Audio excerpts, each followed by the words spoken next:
don't hear one word they saying, this shit light work. Think Muhammad one of us, he might lose his life first. Suckle up and stay alert. Another cop to stretch the nigga. He ain't demon, it's the exorcism. Watch I bless the nigga. You took that open blood, then you know I'm gonna get active with you. From the opposition, I see vision. Let me paint the picture. Rappers claim they spin, I ain't listening. Is in fact if revenge was a woman, now I scope that bitch like Jacob. So I walk, we gon' run the summer. It's gon' be historical. Thought they making plays, made them niggas call the audible. As to run this shit, but their question is rhetorical.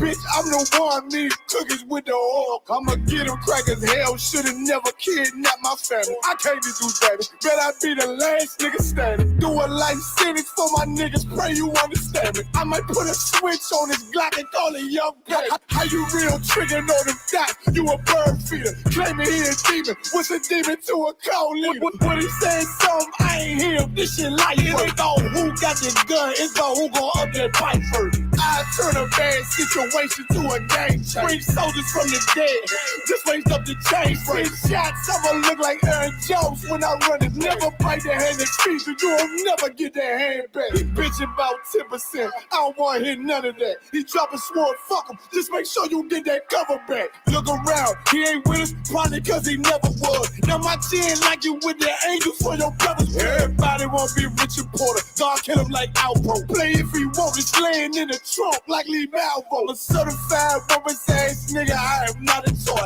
Hey, out with that hollow sign, yeah, this the real McCoy. Feel like Gullah Jack when I'm in Fayetteville, you feel your boy. Still up on my brain, still I think that's all that I do. The way I get that boy lost, they gon' start to call him Elroy. Fuck his game, pop out on them demons like I'm Hellboy.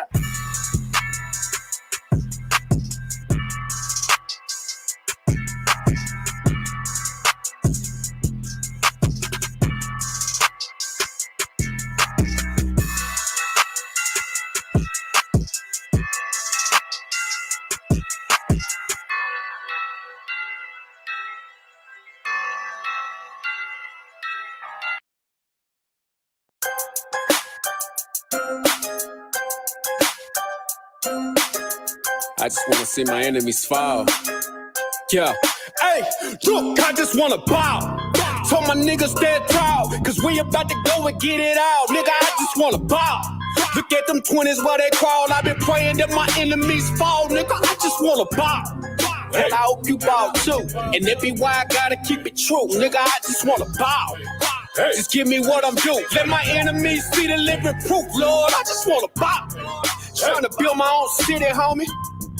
Enough room to put my niggas on it. Just start a couple business on it. Fuck any heathen, never shitting on me. Yeah. Public housing we done lived through. Trying to put that in my real view. Gold rolls, what I still do. I can see the picture with a clear view. Gotta separate the snakes and all you fuck niggas that's gon' hate. Daily pray to God I don't catch another case. But that's a small risk that I feel I gotta take. Only certain niggas, they gon' feel this. Still deliver verses on that real shit. If I get a couple million, I'ma bust this shit down with these children. I just wanna bow. Told my niggas stand tall, cause we about to go and get it out. Nigga, I just wanna bow. Look at them 20s where they crawl. I've been praying that my enemies fall. Nigga, I just wanna bow. And I hope you bow too. And that be why I gotta keep it true. Nigga, I just wanna bow. Just give me what I'm due. Let my enemies see the living proof, Lord. I just wanna bow. Don't get up out of bounds, homie. Got killers with them rounds on them. Look like I'm dead from the drum. Look, don't make me make the reaper rain down on them. I can give a fuck if you rock blue. And I was Sue Woo from the Fruittown crew. Cops still shoot us every time we move. They hate you, nigga, like they hate me too. Just know that brotherhood is a weapon. Build another zone, get protected. Too many sisters in the city been molested. Now I'm stacking soldiers off the block like it's Tetris. Woo! Know that truth, it give you chills, don't it? Steady ringing in your ears, won't it? If I'm blessed to make a meal, I'ma bust that shit down with my real homies. I just wanna bow. Told my niggas stand tall, cause we about to go and get it out. Nigga, I just wanna bow. Look at them 20s where they crawl. I've been praying that my enemies fall. Nigga, I just wanna bow. And I hope you bow too. And that be why I gotta keep it true. Nigga, I just wanna bow. Hey. Just give me what I'm due. Let my enemies see the living proof, Lord. I just wanna pop. Hey. Yeah. Tired of them children. They grew up with parents strung out on drugs. Yeah. I just wanna ball. Hope you do too. And I hope you do too. Yeah. Man, to the brother that had a real, and she left him for whatever reason. Yeah. I just wanna bow. I hope you do too. And to the sister, you know what I'm saying, that had that nigga leaving. Yeah. Nigga, I just wanna bow. So my niggas is locked up. I hope you do too. Man, I hope you niggas see the light of day. Yeah, I just wanna bow. Yeah, I just wanna bow.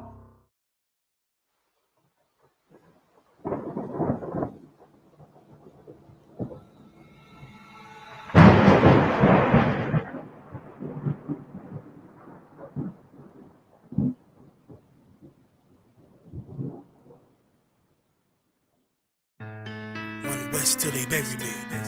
I'm one West till they bury me. I'm one West till they bury me. I be one West to the death till they bury me. One West till they bury me. I'm one West till they bury me.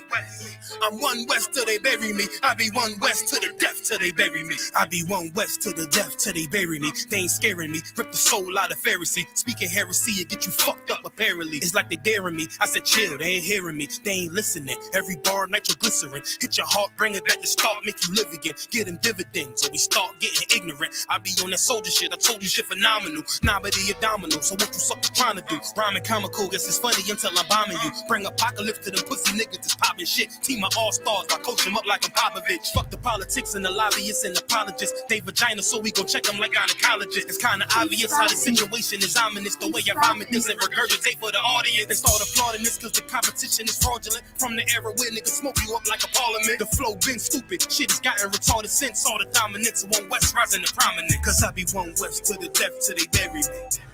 I'm one West till they bury me. I be one West to the death till they bury me. I'm one West till they bury me. I be one West to the death till they bury me. I'm one West till they bury me. I be one West to the death till they bury me.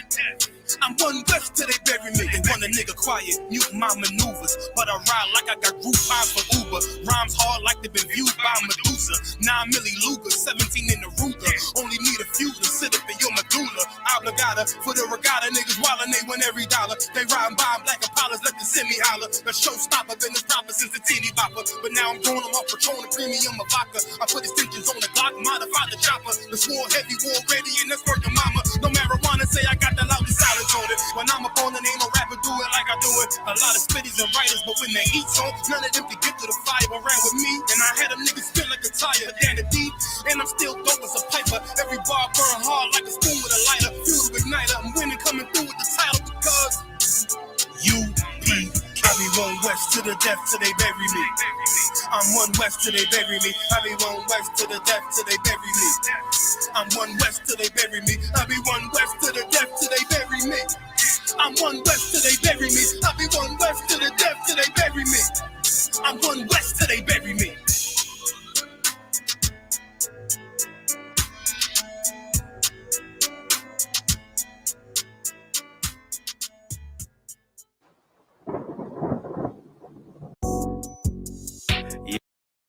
Yeah.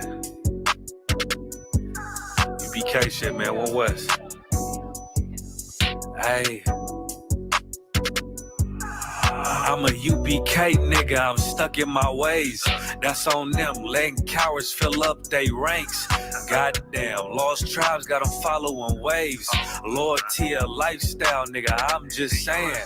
Yeah, I'm a saint, no New Orleans, it's going up. Next spot, we at the B&B. I'm turned up, I'll pull up in the SRT. Burn a rubber, hey, UPK shit. Look, met her at the club, told her pull up to the lobby. She know I'm in the coat, we're all black, no Illuminati. This my other half shit, I can't move without it. These my motherfucking brothers, yeah, what I'm gonna do without them, yeah. If it's beef, I can't wait to sink my teeth in. Niggas going overboard, they off the deep end. Why you tripping off that hoe? That's some weak shit. Told him put me in the game cause I love defense. Yeah, put me in the game, coach. Fuck you thought, he let his colors fly. He ain't cut, we cut him off. Yeah, bounce out, let my fringes swing. Yeah, I'm a dog, and she say she find me interesting. Yeah, want me to call, put me in the game, coach. Fuck you thought, he let his colors fly. He ain't cut, we cut him off. Hey, bounce out, let my fringes swing. Yeah, I'm a dog, and she say she find me interesting. Yeah, want me to call, I ain't gotta settle, I got options, ma. No, I stand on business, my name not Tazar. I'll pop you with this pocket rock. Feed a nigga shells like a taco truck. Hey, this bitch got sound effects. It go pew pew pew. I ain't tripping on no drink, got bottles in a room. I'm in Durham, North Carolina, bitch, it's 12 a.m. Look at them, they ain't none of us, and we ain't them. I told him, put me in the game, coach. Fuck you thought, he let his colors fly. He ain't cut, we cut him off. Hey, bounce out, let my fringes swing. Yeah, I'm a dog, and she say she find me interesting. Yeah, want me to call, put me in the game, coach. Fuck you thought, he let his colors fly. He ain't cut, we cut him off. Hey, bounce out, let my fringes swing. Yeah, I'm a dog, and she say she find me interesting. Want me to call, yeah. UPK shit, man, you already know what it is. It's the 55th annual Passover, man. Turn up. We gonna do this shit the UPK way, not the other way. You hear me?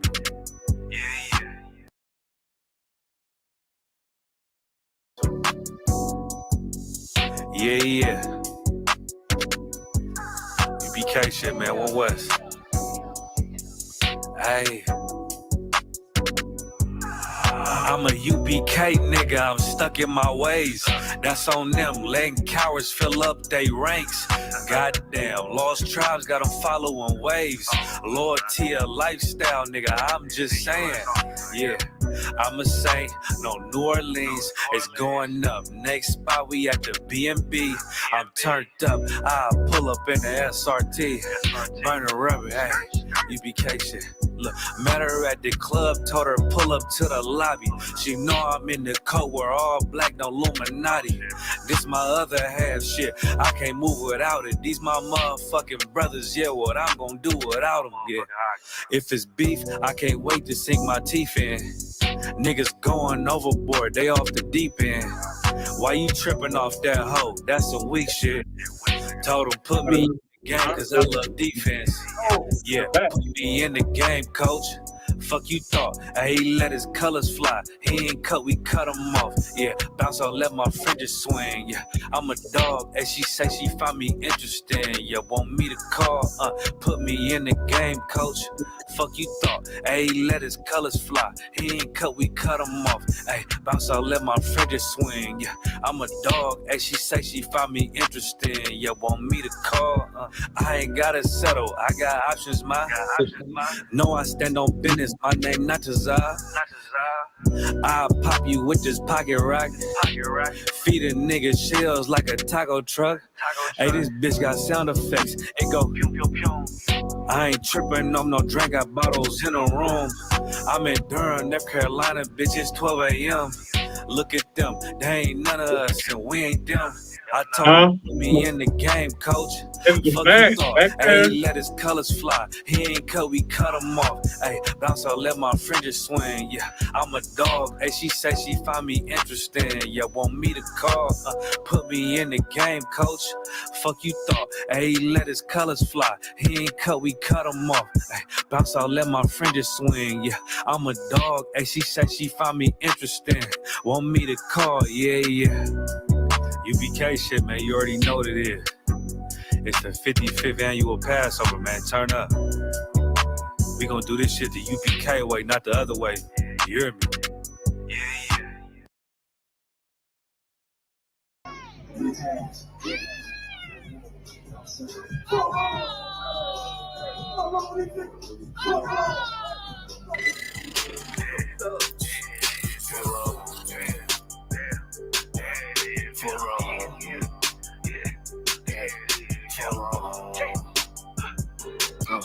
I got big ring, you mad, get stained, work hard, then play, bad bitch, my taste, we vibe, we lay, you purple, You gay, you need ass, lil' fame, I'm on wall, got the same, 4-0.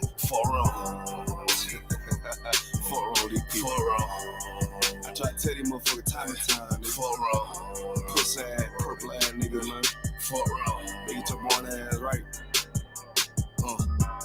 Niggas better get their weight up, you little body bitch, Worry about a damn pay cut, you little body bitch, I ain't worried about none of these niggas, little body bitch, You that scare rag, coward ass little body bitch, Had to fuck around, get my rank up, you little body bitch, And I'm pouring up, yeah, young nigga, and I'ma take a sip, All these niggas want down hate, but tell them zip it lip, And you a dumb ass, scare ass, one little body bitch, And I ain't worried about nothing, nigga, nah, I ain't worried about shit. I got more than one, so you know nigga don't reminisce. I spit flavors on these damn beats, niggas better catch a pitch. Never knew a goddamn man be scared to represent. But you a whole ass, dirt ass, little damn body ass nigga. Get body with the damn scripture with your little body ass nigga. Nigga, I'm a true preacher. Notice. Most High in Christ. Yahweh Shimmy Shah Brakatah. Yahweh Shimmy Shai Brakathum. Yahweh Shemala Thumb by Shimmy Shai. Clap it up, Akim. Please be seated. Yes, that's it. Hand me my phone, please. The water Akim and Agwathian. Listen, we're going to teach the class today. We're going to get it on today. Please be seated, headquarters. Siéntate, please. Gracias. We're going to get it on today. We're going to teach this class today, man. First, let me say for water, their headquarters, Harlem, New York. Give them a hand. Also, we have Houston, Texas in here tonight. Give H-Town a hand. H-Town. I see you, Warriors. Was that it? Was that it, headquarters? Con for now. No problem. All right, Warrior. We'll begin with your questions. If you have a question, I'm ready to answer it. We'll go into a few topics tonight. We'll go into a memorial, a deserved memorial for an excellent American, for a true American, an American who's been forgotten, one of many Americans who have been forgotten, who deserve to be remembered, who deserve a memorial for themselves. We'll go into some of those men in here tonight. We'll also go into the Puff Diddy situation. We'll go into that tonight. Ooh-wee. All of you will wish that you follow Commanding General Yohana. You'll wish you listened to Commanding General Yohana back in the 90s when he was teaching you about Puff Daddy before any of these allegations came out. The Israelite School of UPK has always had the same stance on Puff Daddy and men like him, men who the world reveres, but they're an abomination to God, and they always have been. We'll go into that as well, and of course, I'll answer any questions that you might have. It would be my pleasure. I'm ready to rock, headquarters, if you are.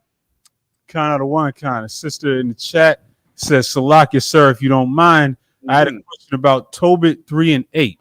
Is that spirit Asmodeus that's on that sister considered a mental illness? The water in advance. Absolutely. The spirit in what, for everyone that doesn't know, what she's speaking about is the demon Asmodeus in the Bible, who was a demon who had stricken this sister for so many years, and it caused her to strangle 7 men who attempted to be her husband. In the marriage bed, she would kill these men. Well, then finally, one man, I believe his name was Tobias, he was sent on a mission from his father with the aid of an angel from heaven. And they went on a trek, brother, to go get this woman who was his by law. Finally, this woman had failed to him by law. She had killed 7 other men who had the right to her before him. But then finally, it was his turn. It was his turn, and he stepped up to it, brother. He walked from his home to her home, a long walk. Him, the angel, and his dog. He was unaware that the angel was an angel. He thought it was just a man who his father sent with him to go claim his future wife. On the way, they went fishing to eat by a lake or a stream, and a giant fish jumped out of the water to eat Tobias. They wrestled the fish, subdued the fish, killed the fish, ate the fish, but saved the fish's guts, saved the inward parts of the fish. The angel told him to save the inward parts of the fish. They took those inward parts, they went to the woman's house, They met with her father and got his permission before they laid with his daughter. They went up to the daughter's room, and the angel told him, before you have sex with this woman, burn the guts of this fish by the bed in an incense container. And the man, I'm sorry, did you say something up? I'm sorry, so I didn't mean to interrupt. So, Salaki, sir, if I may. Please. Is this an example of us being patient when it comes to a woman, or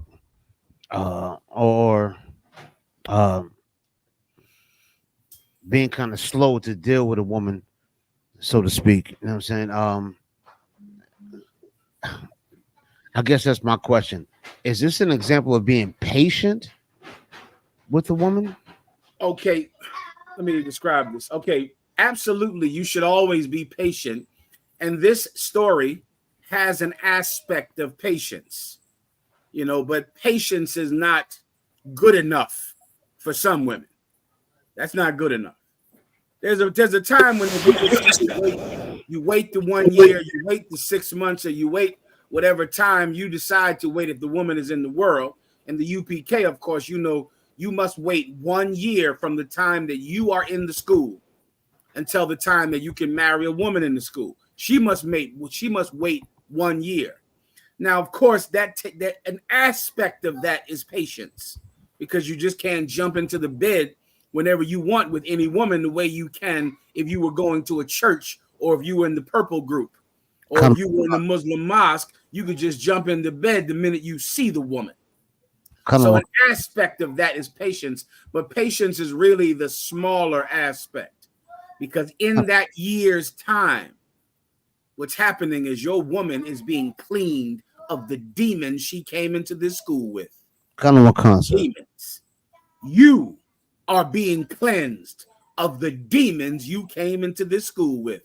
Yes, sir. That year is not just simply for you to wait before you jump into the bed with your next victim. That year is to devote time to cleansing yourselves of the demons that all of us have because we come out the world. Do you understand now? Yes, sir. Understood, sir. Tawada, sir. That's what happened with this sister out. She had demons, brother. She was psychotic. That's what they would call her today. She killed 7 men, but she did not prevail over the son of Tobit this day. Her demon was cast out because he followed the directions, and he burned these fish's guts in an incense burner. Those fish's guts, as they burn, where did the fish go? The fish was burned, and it went into the woman. When you smell something that's burning, that thing that's burning is now in you. That's why you smell it. It goes from being solid to a gaseous state, and now that gas is inside of you. It goes in through your nose and through your mouth. You breathe it in, just like burning tobacco or burning your marijuana that you love so much. Well, they burn these guts of this fish, and her mental illness was healed. It's to the sister's question, was that a form of mental illness? Can you use fish guts for medicine? Let's ask Alexa.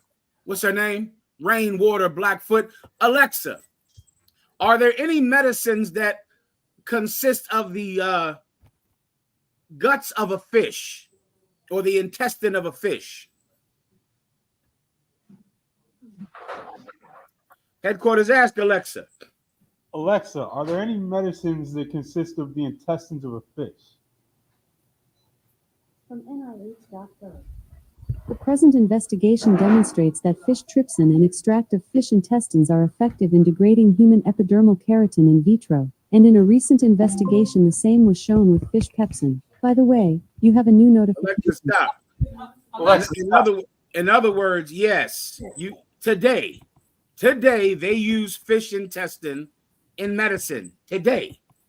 That's what's happening right now in 2024. Ask her another way, Ashayala. Alexa, find another way to ask it, Ashayala. Are fish used in medicines? Hold up. Alexa, stop. Alexa, turn up volume 50%. Alexa, are fish used in medicine? Here's what I found. Fish is also used for medicinal purposes. Ask her again so everyone can hear her. Alexa, are fish parts used in medicine? From NIH.gov. Fish skin grafting as a new skin substitute is currently... Alexa, stop.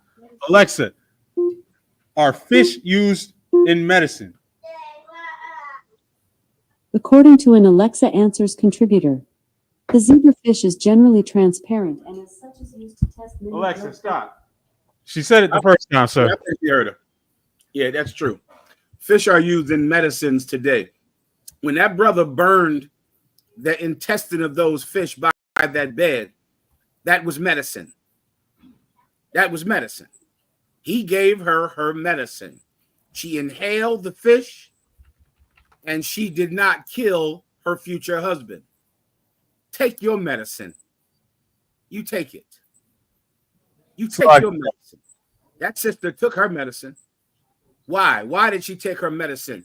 Because an angel from God went with her husband to save her life. And he just didn't walk in there with prayers. They prayed at the foot of the bed, but not with prayers alone. He didn't just walk in there and say, Jesus, smack her on the forehead and say, thou art loose, woman. He didn't walk in there with thou art loose with a smack on the forehead. He didn't dunk her in water. He didn't dunk her in a bathtub like your King John the Baptist, for you purple pigs out there who think Nate is John the Baptist and think he'll dunk you in water and solve all your problems. That man went into that bedroom to have sex with that psychopath with God's science on his side, the science of God on his side. And he burned that fish, those fish guts in an incense burner. And then he woke up from the morning, a new man with a new wife. Pray you understand. Slack, sir. Real quick, other one. If I may, sir. If you please, of course. Con, real quick, other one. I remember my grandmother used to give me fish oil when I was a child. So I would like to share this real quick. The benefits of fish oil, which I'm sure a lot of people have probably taken in their life.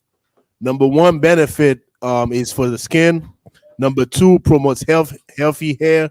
Number three, helps brain function. Number four, benefits for men, supplement reproductive health.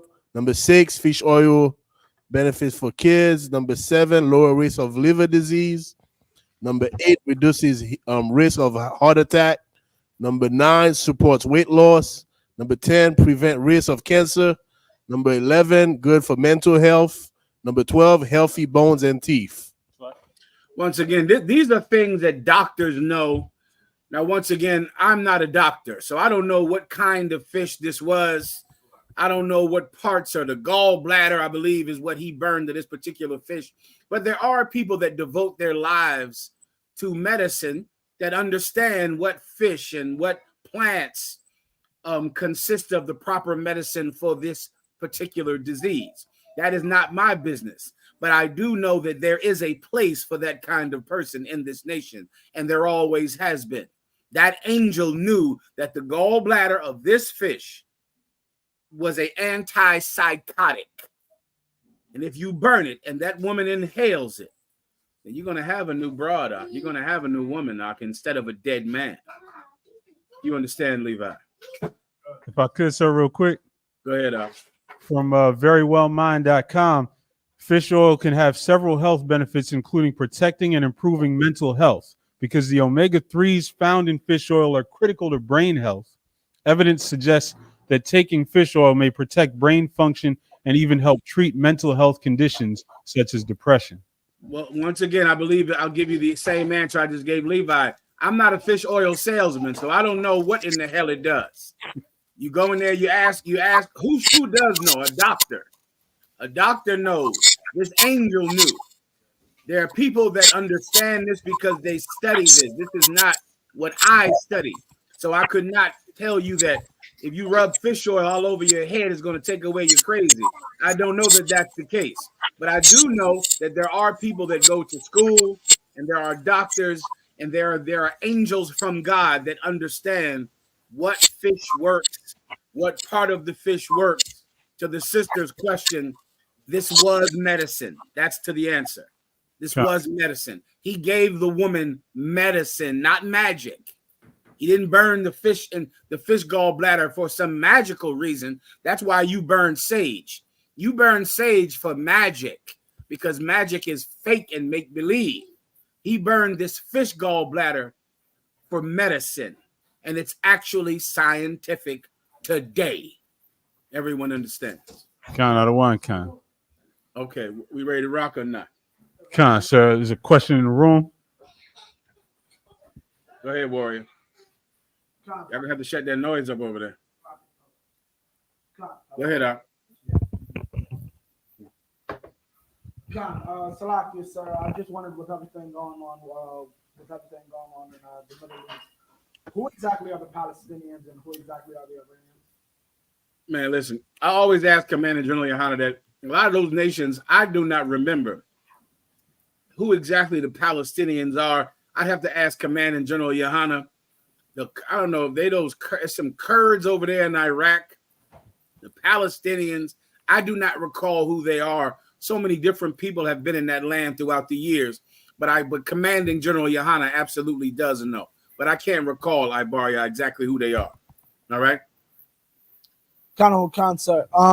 What also the other question was, I was going through and I wanted to get an understanding of the scripture when it says the Most High will eternally forever have war with Amalek, and get a breakdown of what he actually means by that. You mean that those ones that Saul was commanded to unalive, right? This is after the incident with the rock. So you remember Moses lifted up his arm with the rod. His arm got tired, so they had to put a rock under it. That was during war with Amalek. This is Exodus 17 and let me see. And 17 and 16. For he said, because the Most High have sworn that the Most High will have war with Amalek generation to generation. You want me to explain that? Yeah, what is he? Does he mean like Amalek? Like meaning similarly to how I understand it, Amalek, just like Judah's what's called the royal tribe, Amalek is like the head duke of Esau, meaning like just how he loves us, he just as much hates Amalek and wants to see them destroyed above all other races. Like the Italian, is it saying the Italians will be better off than Amalek? Well, no, to be exact, you precept this with Obadiah when the Most High said there shall be none remaining of the house of Esau, right? Why? Because of his violence against his brother Jacob. The reason that the Most High God must have war with Amalek is the people you call today so-called Jewish people. They're the chief house of the house of Esau. Esau is the biblical name, or Edom to be exact, is the biblical name of our oppressor today. His head tribe, his leader is Amalek, who are the people you call today small hats or Jewish people today. If I can't say Jewish people, I show y'all to get rid of it or something, all right? You understand? So he's going to perpetually have war with them because of what they have done and because of what they do to his sheep, to the lost sheep of the house of Israel, because of their crime. That's why everyone believes that the violence that you hear in the Bible is somehow, cruel or somehow unfounded. The violence that you perceive in the Bible is not violence at all. It's justice. It's the punishment for hurting the people who have no other protection. The children of God have no protection against Amalek. The children of God have no protection against Edom, and so God is their protection. And because of that, he will perpetually be at war with Amalek and perpetually destroy the house of Edom. You understand? No problem. Anything else? There's another question in the room, sir. Please, warrior. Shalom, sir. Always good to see you as always. It's excellent to see you as well, brother. Please, what can I do for you? Khan, sir. I was on social media and you posted. It seemed like the Most High put a spirit on you to go live and say, comment on the brotherhood in these day and times, and to band together, and that we're all we got, and how important it is at this time. Yeah, brother. It, as always, it fell right on time, and I wonder if you just speak on that just a little bit more, because I appreciate it so much. Most High in Christ, the water, give the warrior a hand. My pleasure, up. My pleasure. Well, I will elaborate on it. As you know, I was raised at the feet of Commanding General Yohana. I sat at his feet as a child, and I learned from him. And I've seen so many great men fall, men greater than me, men who I did not know the Bible the way they knew the Bible, men who were physically stronger than me, men who knew how to fight better than me, men who were better than me in the scriptures. I've seen all of them fall. And what I've learned throughout the years from learning from Commanding General Yohana, because I applied myself to know, I wanted to understand, how could a man so smart fall? How could a man so intelligent? How could a man that knows the Bible so well, how could he fall? How could that happen to him? And I remember wanting to understand it, wanting to know the folly of things and the reason for things. I wanted to know. I was a curious young child learning at the feet of Commanding General Yohana. And over time, I began to realize the one common denominator, that although you might think that your knowledge, your prophecies, your breakdowns, your skill are great, there is nothing greater than brotherhood. And if you do not have it, there is no skill that you have that can protect you from falling. Nothing. There is nothing greater. And now, what does that protect you against? From all of the gifts that God gives you, making you think that this brother who doesn't have these gifts, and I know everyone sees it, especially now because of social media. Because of social media, you are able to see the flaws in every one of your brothers. You see the brothers who are not like other brothers, the brothers who don't have the gifts that other brothers have, the brothers who aren't as zealous, the brothers who don't come to camp as much, the brothers who don't follow orders as much, the brothers who don't do the right thing as much as you, because you, of course, do the right thing, because you, of course, are an outstanding UPK officer. Well, now you're able to see men who are not as outstanding as you. This is what I'm warning you of. In the end, that brother who is not following orders will fall, and you will fall with him. You'll lay right next to him. What you have to do is bear the infirmities of each other. You bear it. You bear his weaknesses. You never think that your strengths make you better than him, because they don't. His weaknesses are why you are in this school, to carry him. You know, it's just like, I'll let you come in. You know how some brothers go out, and you might go out for drinks. And there's another brother who drinks too much. And because he drinks too much, you know you're going to have to drive, because you're going to have to be the designated driver. Why? Because I'm going out with crazy ass so-and-so tonight. And that cat cannot drive. Why? Because he drinks too much, y'all. I told him to stop. He doesn't listen. He keeps drinking. I tell him not to drink. So I know he can't drive. I'm not letting him drive. Well, what if you're not there? Your brother will die because he drinks too much, and he's going to drive because you weren't there. So now you understand, his weakness requires that I stay with him and I never leave him, because he can't drive himself home. And he should think to himself, I'm weak. I can't control my drinking. So water your howl for my brother who drives me home every night, for my brother who never leaves me. If we all can suffer each other's weakness, brother, then we're going to truly conquer our enemies. Let me say one last thing, then I'll let you come on in and finish it up. Also, remember this. There's a time when you have to have peace because you want war. You must have peace because you want war.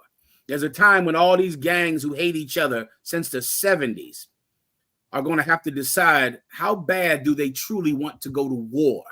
Because if you really want war, you're going to need those men as allies. So you're going to have to make peace with them. If you truly want to make war against the enemy who is destroying us, are you going to hate this brother because he's not as good as you? Because he's not the kind of officer you are? Because he's not the kind of brother you are? Are you going to hate him? You need him. Because if you want to make war, we're going to need allies. Strengthen each other. Strengthen your brother that is weak. And if you're weak, thank the Lord for the men who will carry your weight. Please, brother, answer. Please say what you want to say. So, like, just one more thing I touch on. You gave an excellent, as always, clarification to my question, and I appreciate it. Just one further thing. As an elder of 60 years of age, but yet a young man and new into the truth here, ISUPK, being silent, learning, and understanding that there's rules to being an Israelite. You have to humble yourself, and I worked on it, and I glad that I did. At the same time, back in the day when it was a new song to people like No More Scrubs by TLC and Pay My Bills and things like that, I already been through all that while everybody was dancing. And I knew that was a destructive force coming. So as a young or a new trooper, I can't speak but so loud, but I do have the experience of knowing when we're being set up. And I swear, Salakia, sir, it means a lot for you to get that spirit on you, to let the family know what time it is. And I appreciate you. Please give the trooper a hand. And let me just tell you, on behalf of Captain Tazar Yak, already as your time as being a young trooper in this school, Captain Tazar Yak values your experience. You're a man of 60 years old that is willing to come in here and put on all black and become a brand new young man. Your courage is admirable, brother, and we're all very proud of you. Well done, trooper. Well done. Please. Any other questions? Count out of one. Sister asked in the chat. She said, "Lord in Christ bless you, General Mahayaman, sir. If I may ask, would you please explain what the mark of the beast is?" Adawan, I was taught it was a physical chip and would be required to buy and sell. No, that's not true, sister. The mark of the beast is not a physical chip, a physical computer chip. And you would be required to buy and sell. That has nothing to do with the mark of the beast. That's the doctrine of white supremacist groups.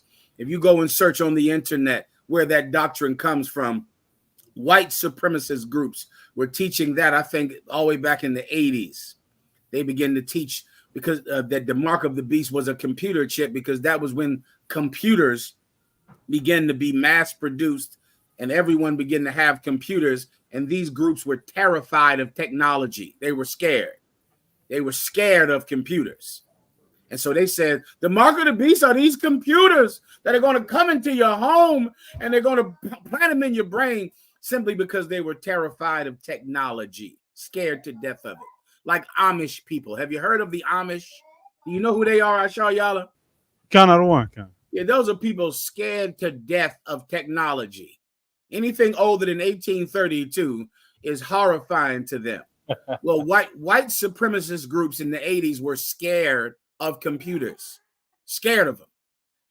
And so because of that, they thought that the mark of the beast was a computer chip, and people you were going to need a computer chip to buy or sell. That's because the white people who live in the woods were terrified of the coming modern age of computers that is here already and has been here for about 20 years. That is not what the mark of the beast is. The mark of the beast is the really destructive thing that you can put in your mind, and that is religion. Religion does such a job at murder, a far better job than a computer could ever do. Can you imagine how many people Napoleon killed? He didn't have a computer, but he did have this belief in Roman Catholicism. He did have this belief that God sent him to rule France and to make every country round about them subject unto France. How many people did George Washington kill? Did Queen Elizabeth kill? Did Queen Anne kill? They didn't have computers, but they were Catholic. They believed that God sent them to rule the world. They called it manifest destiny. They believed that God wanted them to control the Indian Ocean, to control South and Central America. And to do so, they killed millions of people, not with computer chips, but with religious zeal and with the authority of Rome. They killed millions of people. Religion is the mark of the beast. What particular religion? The religion of white supremacy, the religion of Christianity. That's the mark of the beast. Why? Because the beast is our oppressor. Our oppressor is the beast. And his mark is like his brand or his stamp that's carved into your flesh with fire. Now you belong to him. You see, you're not an oppressor. You're not a so-called Caucasian. But if you're Christian, you are owned by him. You belong to him, even though you're not a white person. But if you're Christian in your heart, if you're Christian in your mind, you are owned by your oppressor, and you will absolutely kill for him when he tells you to. The mark of the beast is the religion of Christianity. The beast is our oppressor. Everyone understands. Are we good here? Okay. Please. Brother Sakan UPK asks, Shalom, Lord, with your grace, if you see fit, may I get a general breakdown on 1 John 2:27, Babu Shawatawada? Absolutely, Sakan. Anything that I can do for you, brother, is an honor for me to do it, all right? Go ahead and read it for him, please.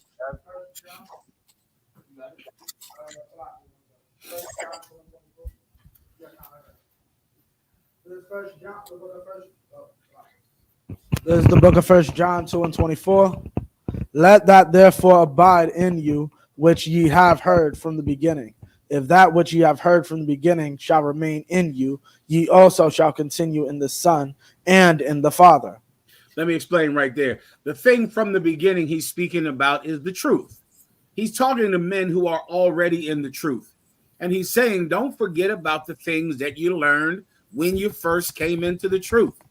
Like you brothers in Hebrew Academy, you're young men in the school. And there's a foundation that's being built in you right now. That foundation is what? Is God's law, God's commandments. Knowing the scriptures, knowing the breakdown so that you can defend the gospel of Christ. Knowing the language that the Bible is written in. Knowing God's holy tongue, the Hebrew. And knowing brotherhood. And knowing how to defend your brother, even if it means your life. That's the foundation that you learn from the beginning. You learn it from the start. As you grow older in the truth, many men, to their own error, they forget what it was like when they first were in the school. They lose it. They lose it because they don't fight to keep it. That's all. It's like anything else. It's like a marriage. Some of you brothers out there wonder why you fall out of love with your woman. I don't understand falling out of love with a woman. I don't even get it. I don't understand that. Why? Because I know what it takes to love something for the rest of my life. I pray you understand. I know what is required of me to love something passionately forever. Well, once you understand how that's done, then you'll know how to apply yourself to never change, to never give up zeal, and to never, ever lose your heat. Lose that thing that you had from the start. Don't lose it.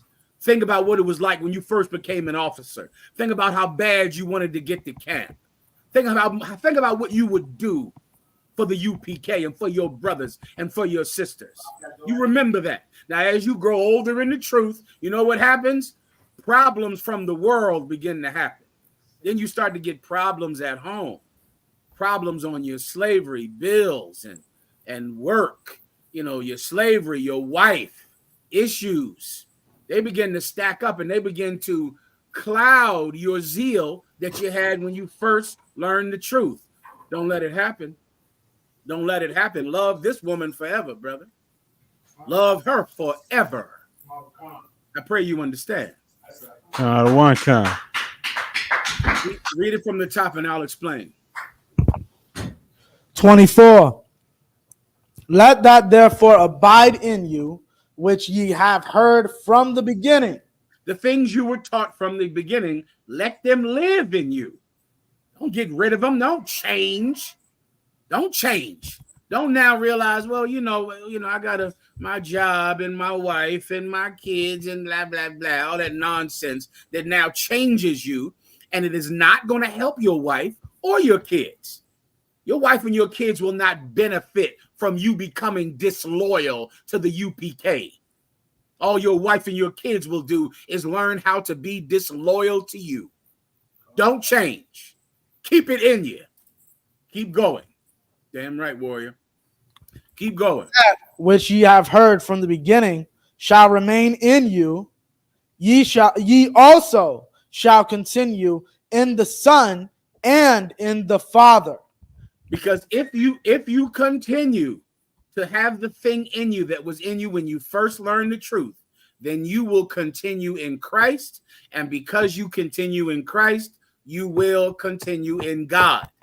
That's why that purple pig, Nate, he should know that he's not in the truth anymore. Why? Because Nate did not continue in what he was first taught. He left it. Then he makes a new Israelite group thinking that he's still with God, that he's still with Jesus. How could you be? How could you be? You left the thing that you were in the beginning. So now God is no longer with you. Now Jesus Christ is no longer with you because you don't have that thing in you that you first had when you got your Hebrew name, that you first had when you became an officer. That's not in you anymore. So God is not in you. Simple enough to understand, right? Kind of. Salakia. That's the end of the verse. All right. Next. Kind of quick shout out to the other zones joining us. Chicago's with us. Chicago hand. Chicago hand. That's right, warrior. I see you, Chi-Town. Milwaukee in the building. In Milwaukee, a hand. I see you, Milwaukee. I see what you're doing now. Did any of you brothers in the other zones, did you have any questions I could answer for you? If so, please just raise your hand, all right? I'll try to give you priority in here, okay? And in Harlem, of course, you have priority as well because you're in the building. If not, I'll go to any other questions I might have online. Let me know when we need to get into the topic, all right? So we'll do. There's a question in the room? There's a question in the room, sir. Go ahead, Art. Can you hear me, sir? I hear you. A little, not quite. Come a little closer. The water.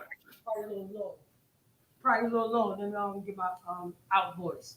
Khan Salaki, sir, if I may, right now I'm looking at a lot of propagandas going on with the, with the Haitian, with the Levite brothers, the Haitian brothers, the Venezuelans, the tribe of Asher, even the Israelites. I'm noticing, that the Judites is taking on the traits of our slave master. So I was wanting to know what it, because right now you have these, so-called gang members of Old Block in Chicago ready, ready to start a fight with somebody that they don't know.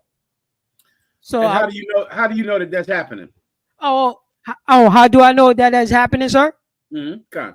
Oh, right now I'm looking at these news articles and I'm looking at because I do the brotherhood class, and I'm noticing that it's the same, it's the same talk, that that the news is talking about, that the Venezuela, these immigrants is taking the jobs away from the so-called African Americans. They are beating up our women, they are stealing, they are getting all this money from our oppressor. So that's what I'm seeing, that the narrative is going on. So I want to know You know what I'm saying? What do you think about that? Because I wanted to learn to, like, I know what's going on, but I need to get some advice how to articulate exactly, you know what I'm saying, the way I see. I see that they put in blacks against the Hispanics. You know what I'm saying? Totally understand. Let's ask Chicago. I think Chicago is in the room. Let's get their firsthand account of what's happening out there in Chicago concerning the chosen people of God, the Haitians and gang.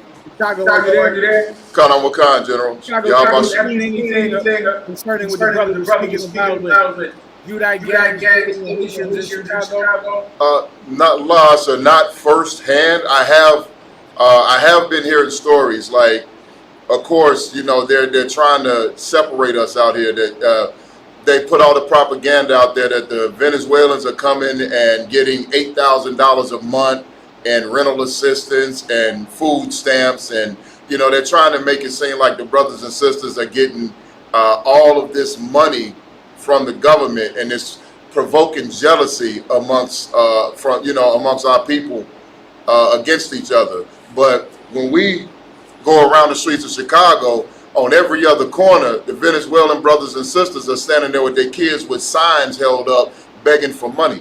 They're sleeping in tent cities underneath the expressways. You know, for the longest they were sleeping in front of the police stations, and the police moved them all out and put them in abandoned warehouses and stuff like that. So our people here are looking for someone to blame and someone to focus our hatred on, and the Venezuelans are the perfect victims. And here in Chicago, we are thinking that by hating on the Venezuelans, that it's going to get us some type of acceptance from Esau. So any propaganda that's being put out there, of course, there are some gangs that came, you know, that came here. We saw them when they were in front of the police stations, where we went out there and fed them and gave them clothes and, you know, do what the UPK does. But they're not doing anything different than what we do. They're out here trying to survive the best way they know how, and they're using the same tools that we use that Esau gives us. Give him a hand. So like I said, Chicago. Everyone heard him, correct? Okay, let me give you the UPK's breakdown on the whole thing right now. So just to get to the brother's question, right? The brother in headquarters, he's asking, matter of fact, you better ask the question directly so I can make sure I answer it directly. Was there a specific question you were asking me, Salakia, sir. I just want to hear, you know what I'm saying, how you get closer. Salakia, sir. I just want to hear what exactly, you know what I'm saying, what you think about that, and just lay it down pretty much flat and simple, pretty much practical, because I'm trying to articulate this. Salakia. I'll lay it down as flat as I'm able to. Ayicien ya pukatyo. Is that correct, Levi? Say it for me. Ayicien pa pukatyo. That's right. You said it right now, sir. Ayicien pa pukatyo. That's right.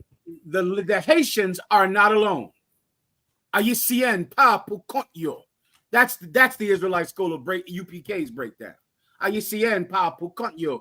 The Haitians are not alone, no matter what the propaganda tells you.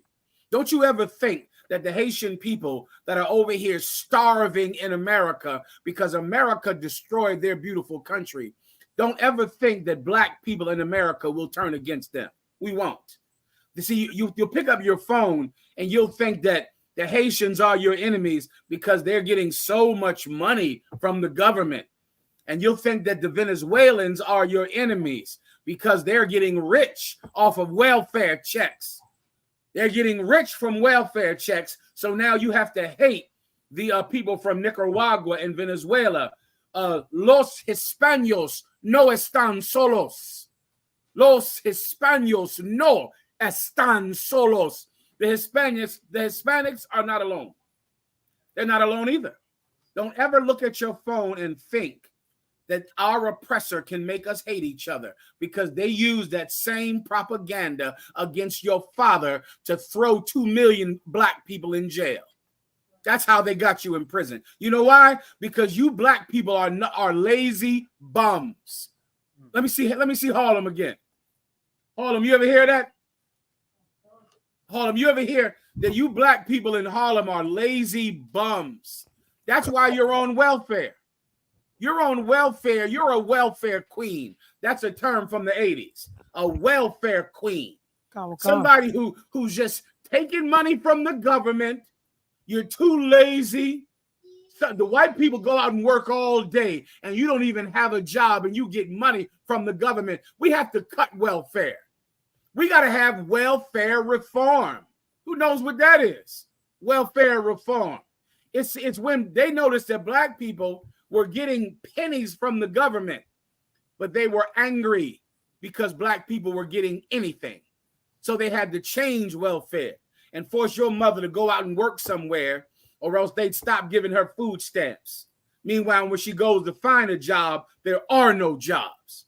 She had to make sure that your father could not live in your house. That's why your father couldn't come around. Because if your father would have moved in with your mother, the mayor would have lost an election. The governor would have lost. Because they said that black men are sitting in there, living in the house with a woman who's getting Section 8, she's getting food stamps, and he's a bum. And we can't let him live in there because he's cheating the system. That's why your father couldn't come around. That's why he couldn't move in with your mother. Now, any black person that allows that same vile propaganda to be used now to make you hate the Haitians, and now you will hate Hispanics with the same vile hatred that they used against you, then you don't understand this. Los Hispanos no están solos. Haitian pa pucotyo. The Haitians are not alone. The commanding General Yohana will not allow white people to force us to hate Haitians the way you made white people hate black people. That's not going to happen. We're not doing that. It worked on us. That's why these devils today can't stand you, because they think that black people are stealing money from the government. They think you're stealing welfare. They think you're stealing public school. They think you're stealing college education. Why do you think they just struck down the affirmative action law? Affirmative action is gone. It doesn't exist anymore. You know why? Because they all were taught that black people were getting into college and they didn't deserve to be there. They didn't deserve to be in those colleges. So they canceled affirmative action because you were getting into colleges and they weren't. And you were only there because of you were black. You didn't earn your way in that college. They use evil propaganda to make white people hate us. Do you think I'm going to hate Haitians using the same propaganda? No, I will not. Haitian pa pucotyo. Los Hispanos no están solos. I won't leave them alone. I won't be lied to the way poor white people in West Virginia were lied to hate black people. Poor white people in America can't stand black people. Why? The news. The news. Some politician makes them think that black people in some way are the problem, when really, you poor white people out there listening to this class, blacks and Hispanics and Haitians are not taking money from you. White people are taking money from you. Your own government is taking money from you, not us. That's as flat as I can make it. Please, Warrior, do you have it? The brother right here had his hand up. Whoever had your hand up, please speak. So he was just clapping, he said. Ibadja, how about you? Sir, I had a question, sir. Off top. How about the warrior in the back? Are we good with this? Most High in Christ. That's 3 classes that you just gave me, sir. Salah. Most High in Christ, the water warrior. Go ahead, Ibadja. If I may, I was gonna say, sir. I did raise my hand. I was gonna say, I was trying to find the book Black Indians. There's literally a whole chapter devoted to the chapter's titled "We Must Build a Great Gulf Between the Two Races," talking about blacks and Hispanics. Like this is you're a well-read officer, because that is exactly what is in that book, Black Indians, and I haven't heard it for 10 years. In that book, Black Indians, they say the white man, our oppressor, says we must build a separation between so-called North American Indians and black people. That's in the book. That was their agenda. And they did it. And they did it. It won't work again because now Commanding General Yohana is speaking. Now he is speaking. You know what I'll do for you? Because your life is full of lies and propaganda, because it is election season. The election, I think, is in 2 months. So because your life is lies and propaganda, and whenever you open your phone, you're being lied to, would you mind if I told you the truth about immigration right now? I'm going to tell you the truth right now. Ashar Yala, are you with me? Come on, sir. Show me who actually eats cats and dogs. Count out of one count. Let's since we're in election season and you're being lied to, you were told that the Haitians, that ISUPK, that they were eating cats and dogs. That's a lie. That never happened at all. But I do have someone that did eat cats and dogs. Ate them about 400,000 of them. I'll go into it and break it down right now if you have time. If you would like. I mean, I got nothing else to do. Go ahead, Ashar Yala. Count out of one count. I have the article for you. Please put it up on the screen. Have any of you out there have ever heard of a roof rabbit? Raise your hand if you've heard of a roof rabbit. Who knows? Most people have never heard of that. Well, that was an actual thing during World War II. It was called a roof rabbit. We'll explain what it is right now. When you have it, brother, go ahead and read. Come on, sir. Roof rabbit, from the common habit of cats to prowl on rooftops and the meat being sold or passed off as rabbit. There was a time during World War II when they were selling something they called roof rabbits. There was actually just a cat.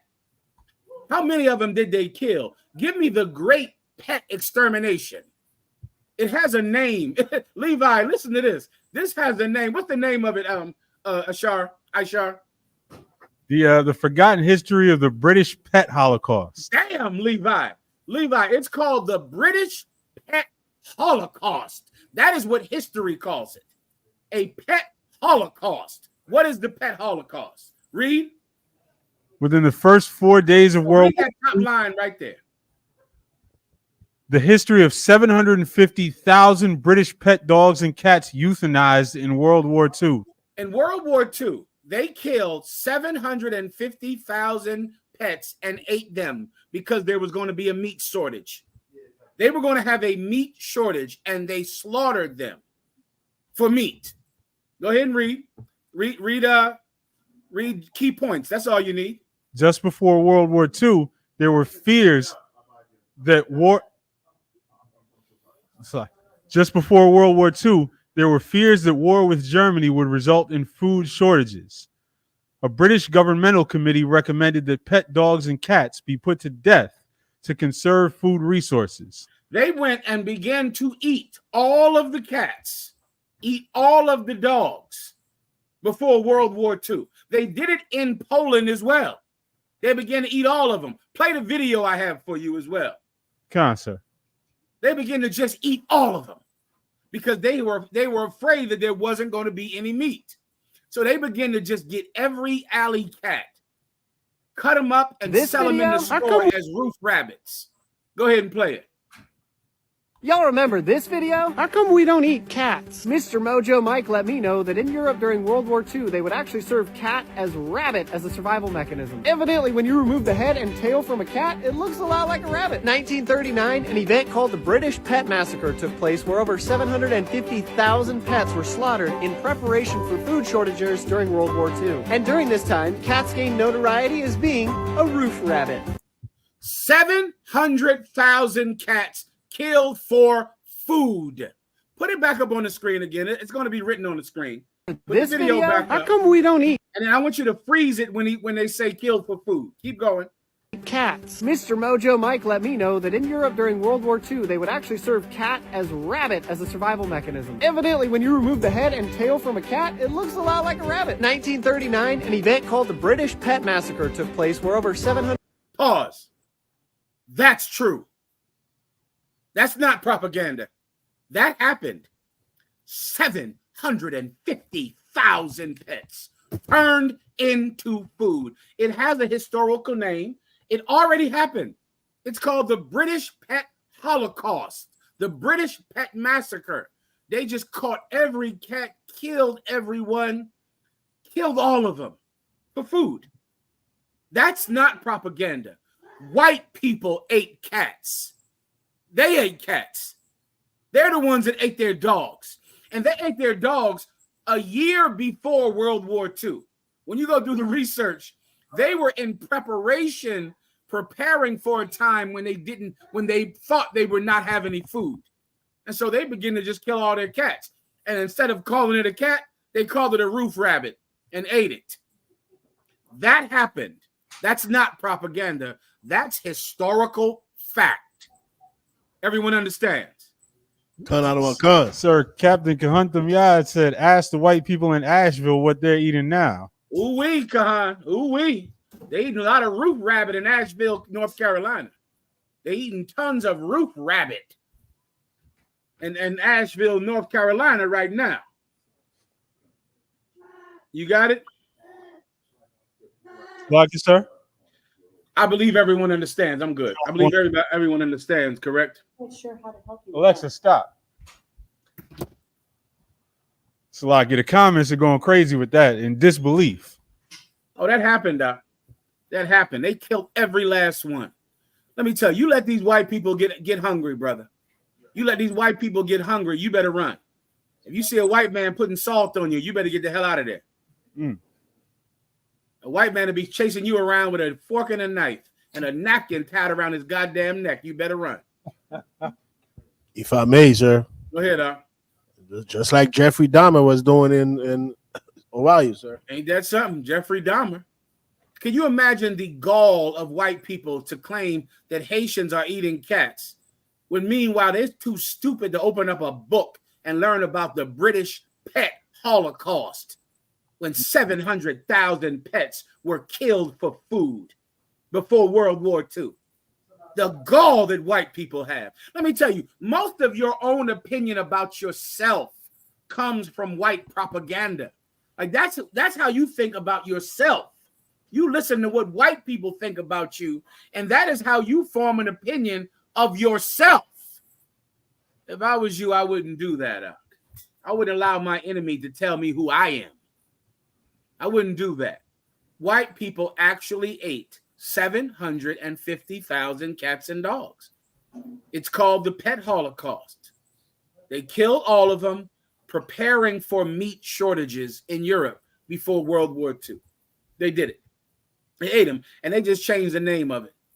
They just changed the name of it to roof rabbit. And if I need one more minute more, I'll tell you where the phrase "let the cat out of the bag" comes from. You don't want me to tell you. You don't want me to tell you where that phrase comes from. He let the cat out of the bag. I'm going to tell you. There was a time when you would go buy a pig from the market, but of course, unscrupulous butchers would always attempt to sell you a cat instead of a pig. So the pig, they sell you a live pig in a bag, and the pig would be scrambling in the bag and kicking and screaming, and you would get the pig home and open the bag up, and a cat would jump out the bag, because butchers used to sell people cats instead of pigs. And they would get home, and when they got home, the cat was out of the bag. They realized that they had been cheated, because it wasn't a pig or a piglet, it was a cat. And because of that, the term for being cheated began to be, now the cat is out the bag. Now I know that you tried to cheat me, because butchers used to sell white people cats and tell them that they were pigs. They used to sell them cats and tell them that they were roof rabbits. They killed 700,000 of them and ate them. That's historical fact, not propaganda. Anything else? Sluggy, sir. Quick shout out to Trinidad School joining us. Oh, Trinidad. What's going on, Warrior? I see you, Trinidad. That school looks excellent up. Well done. Well done, Trinidad. I'll get another question whenever you're ready. If I may, sir. Oh, Sluggy. Let me get Levi. You got it. Yeah, real quick, I wanted to bring this out. This is really Revelation 12 and 4, sir, with the red dragon trying to stop the woman, the nation of Israel, to birthing the spirit of Christ, which is going to bring black, Hispanics, and Native Indians together. And they trying everything in their book to keep us divided. And this is why the ISUPK is so important, because what's happening here in the ISUPK is something supernatural, bringing these nations back together, sir, that have been divided for hundreds of years. Give him a hand. What he said is absolutely true. Don't you know that that's the number one mission of Jesus Christ? Jewish people don't believe in Jesus because they say he cannot be the Messiah because he did not bring the tribes together. That's what Jewish people say today. I have it on my phone and videos. If you need me, I'll play it for you. They're saying that the Old Testament Messiah was prophesied that he would bring the tribes together. But the Christian Jesus did not bring the tribes together, so he cannot be real.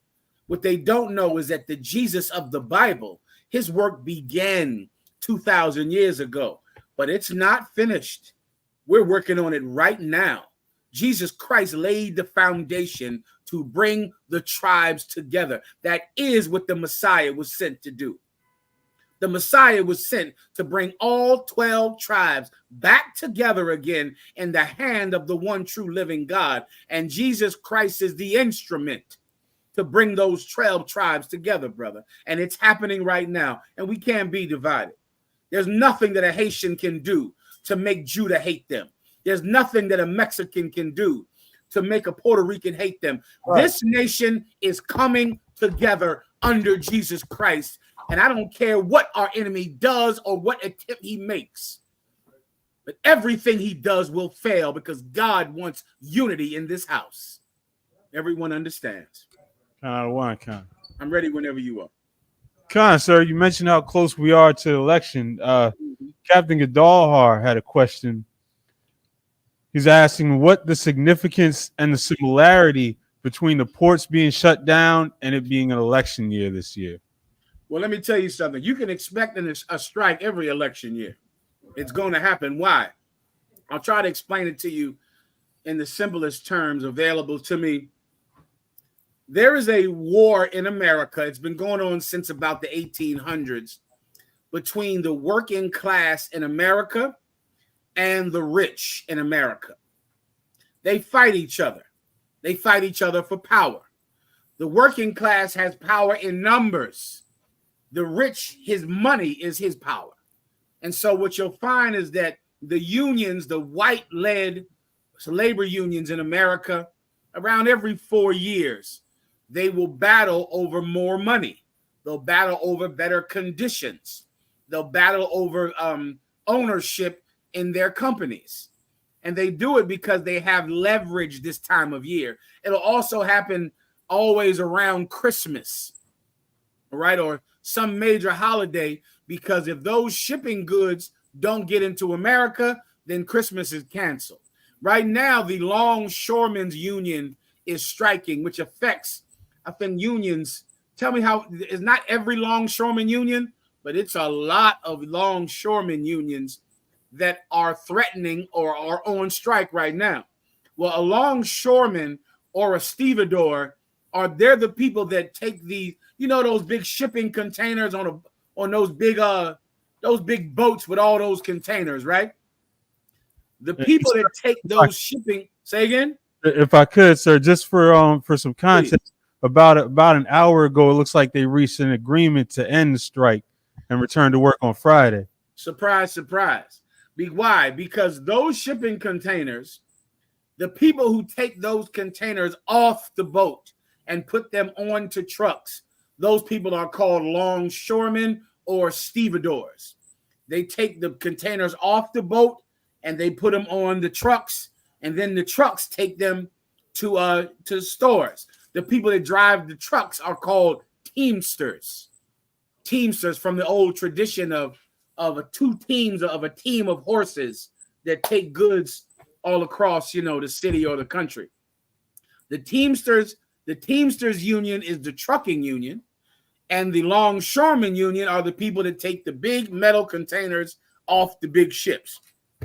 Well, they're going to threaten to strike every Christmas, every election year, because it's the best time to hold rich men accountable, because rich men do not want to lose 1 penny of Christmas money or 1 penny of election money. It's election year, and every politician has to get the people on their side.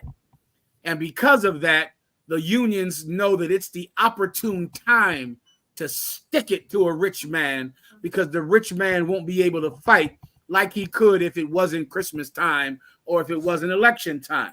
Now, I believe to Captain Godar's question, what does that mean to us? All of us should learn a lesson from what the trade unions are doing to rich people. What are they doing to them? They are unified. They're called a union. They're called a union for a reason. They are absolutely unified. Now, just remember, before I brought up this topic just now, we were talking about how black people should hate the Haitians and how black people should hate the Venezuelans. When meanwhile, the stevedores and the longshoremen were about to shut down this country with unity, because they don't hate each other, because they put their differences to the side for the sake of benefiting their people. Every black and Hispanic should learn something from what the unions do. The unions stick together, they band together, and when they say we're not going to work, they're not going to work. You're going to have to give them what they want. And they don't want religion. They don't want love. They don't want songs. They want money. That's what they want. Money. There is only one thing that a slave master can give you, and that's money. And that's all you want from him. Instead, what do you want? You want his woman. You want to have sex with his woman. You want to go to his church. You want to go to his school. You want to live in his neighborhood. You want to kiss him and be his equal. When the longshoremen want money from their boss, what do you want from yours? Church, religion, love? Let me tell you something. Commanding General Yohana is on the side of the working man. Right. You understand me? If you think these longshoremen and these teamsters care about poor people, they do not. They don't. Commanding General Yohana supports the working man. He's on the side of the working man.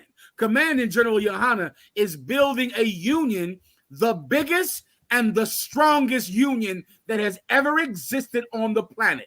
The union of the 12 tribes of the nation of Israel: blacks, Hispanics, North American Indians, Haitians, West Indians. Commanding General Yohana is building an unstoppable union. And brother, when we move as one. I pray you understand. That's right. Wow. If I may, sir. Please. I was talking to my coworkers earlier today about the whole strike. Supposedly, from what they were saying, the head of the union really only did this to bump up his own pay cut out of this. They, if I'm not mistaken, they initially offered 50p, like a 50% raise, meaning whatever time and a half is for you or overtime, that would have been your regular pay now. And he said, no, I want 72.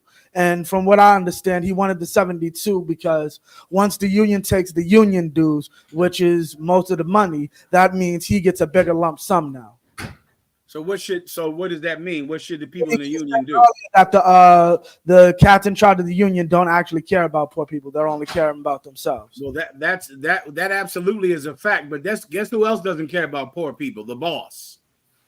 You understand? Remember, when you open up your phone, you're getting lies from both sides on your phone.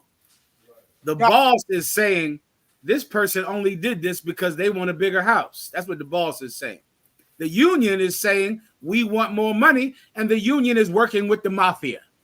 The union works with the mafia, and they work with, all the mafia in New York City. Both of them are devils. But just remember this. Commanding General Yohana is on the side of the working man. That's who he supports. Commanding General Yohana does not support your boss. He doesn't support the corporations. He doesn't support the oligarchy that control this planet. He supports the working man in sincerity. That's who Commanding General Yohana actually supports. Now, your union, they're doing the best that they can, and having any union is better than no union. But your union is nothing compared to the union of the 12 tribes of the nation of Israel. That's a union that will be the boss. That's a union that will become lords over this entire planet. Everyone understands? You got it. Okay. Anything else? So real quick, there's a question in the chat. My brother would like a breakdown, Salaki Adawan, if I may, with your grace, of Job 1 and 4 through 5. He's asking, was Job's kids celebrating their birthday? Absolutely. I'll read that for you, warrior. No problem. Let's go ahead and read it. Job chapter 1. Verse 4. There's Job 1 and 4. And they feasted in their houses, everyone his day, and sent in for their 3 sisters to eat and to drink with them. Verse 5. And it was so. I'm sorry. Can you read it from the top again? I missed it. I'm sorry. Job 1 and 4. And his sons went and feasted in their houses, everyone, and sent and called for their 3 sisters to eat. Okay, you said his sons went and feasted in their houses. Go ahead. Right. Feasted in their houses, everyone his day, and sent and called for their 3 sisters to eat and drink with them. 5. And it was so, when the days of their feasting were gone about, that Job sent and sanctified them, and rose up early in the morning, and offered burnt offerings according to the number of them all.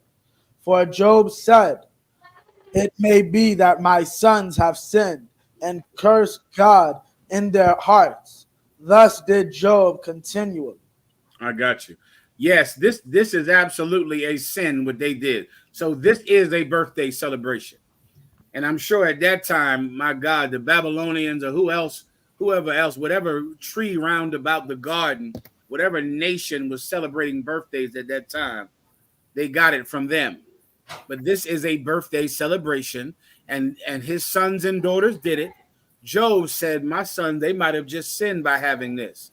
What happened to Job's sons and daughters next? Who wants to tell me?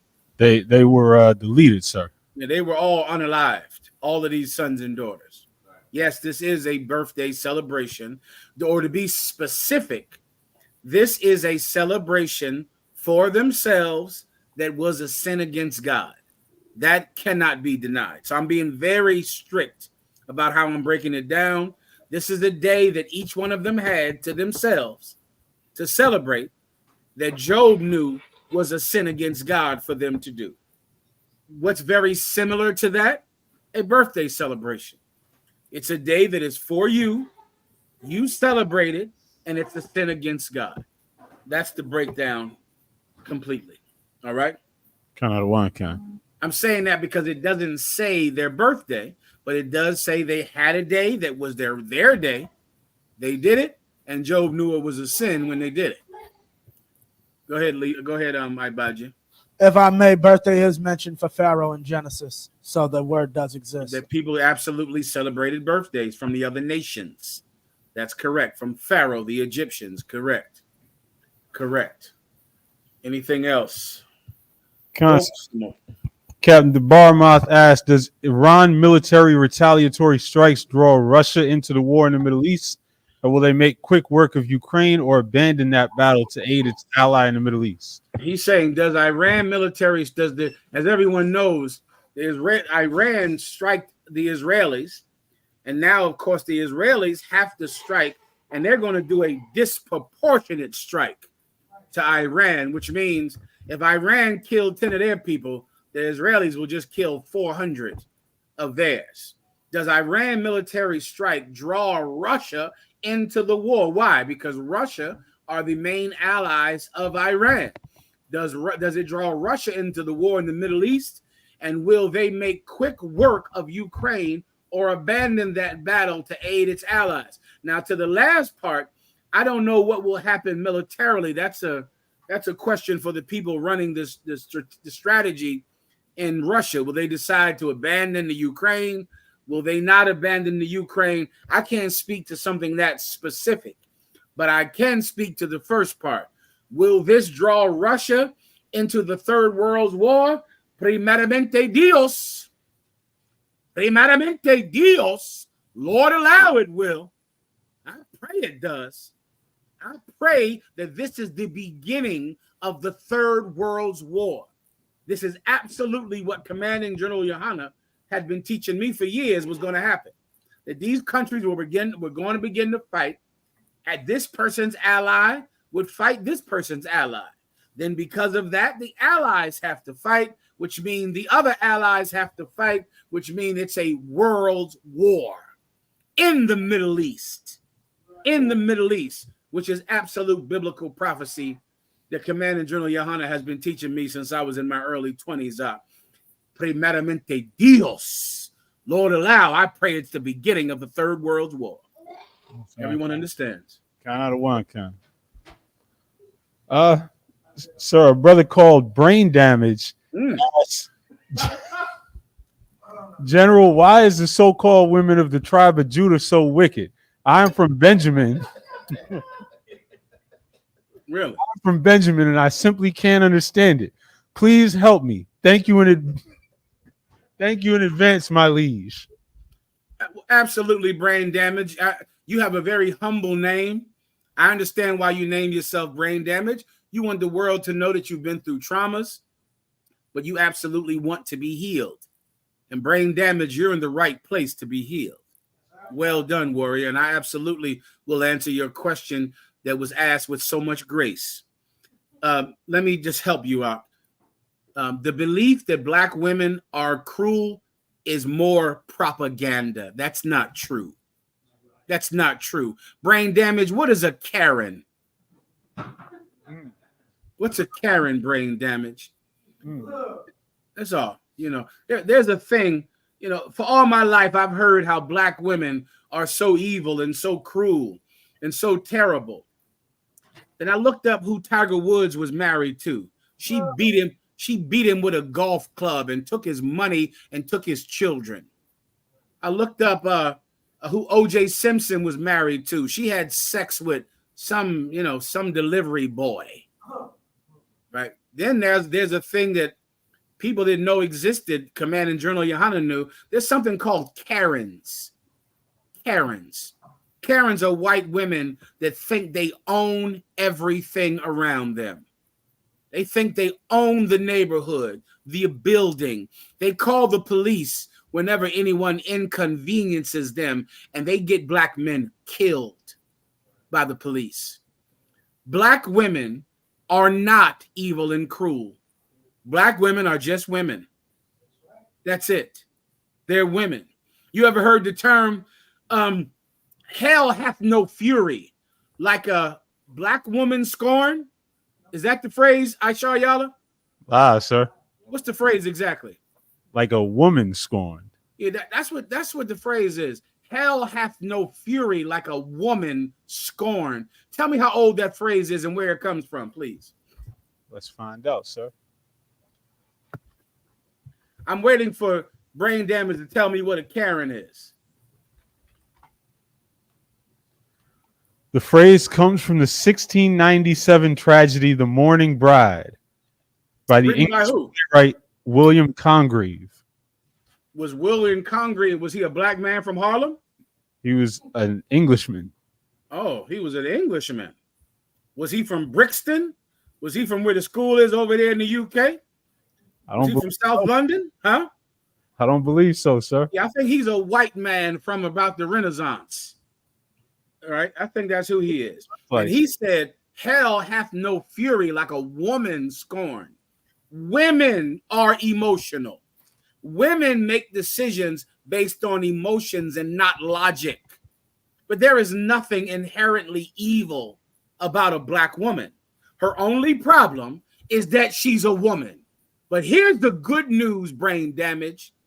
She's a woman. She's emotional. Oh, listen to this. This is him right here, right? Come on, sir. This is the man that said, hell hath no fury like a woman scorned. Meaning, if you upset a woman, hell is not as bad as her. That's what this white man said about white women in the 1600s. That's when he said that. Now today we have Karens everywhere getting black men unalived every day. We have white women who marry billionaires and commit adultery on them and leave them and take their children. You believe a lie taught to you by your oppressor about yourself. I just said this, brain damage. I just said, don't let your enemy teach you about yourself. I said that 10 minutes ago. You believe that black women are somehow more evil than every other woman because white people say that about your women. Alexa, disarm. 1 second. Fix that alarm for me, all right? Hold on 1 second, Akia. Come on, sir. I appreciate it. Thawada, this is all right. Thawada, you believe propaganda from your oppressor about yourself. When every woman is emotional, every woman does things because their emotions are driving them and they're illogical because they allow emotions to control their lives. But it doesn't mean that black women are more evil. Let me give you the truth about black women. They're women, they're emotional, but they're mine. They're your woman. She's with you. This white man has to complain about white women in the 1600s. That's his woman. She's his. Every illogical and emotional black and Hispanic woman is your woman. That makes her better than every other woman because she's yours. You know what a black woman is like? A child. You might have a child and your child might get on your goddamn nerves because your child is not waking up on time, is not taking out the trash.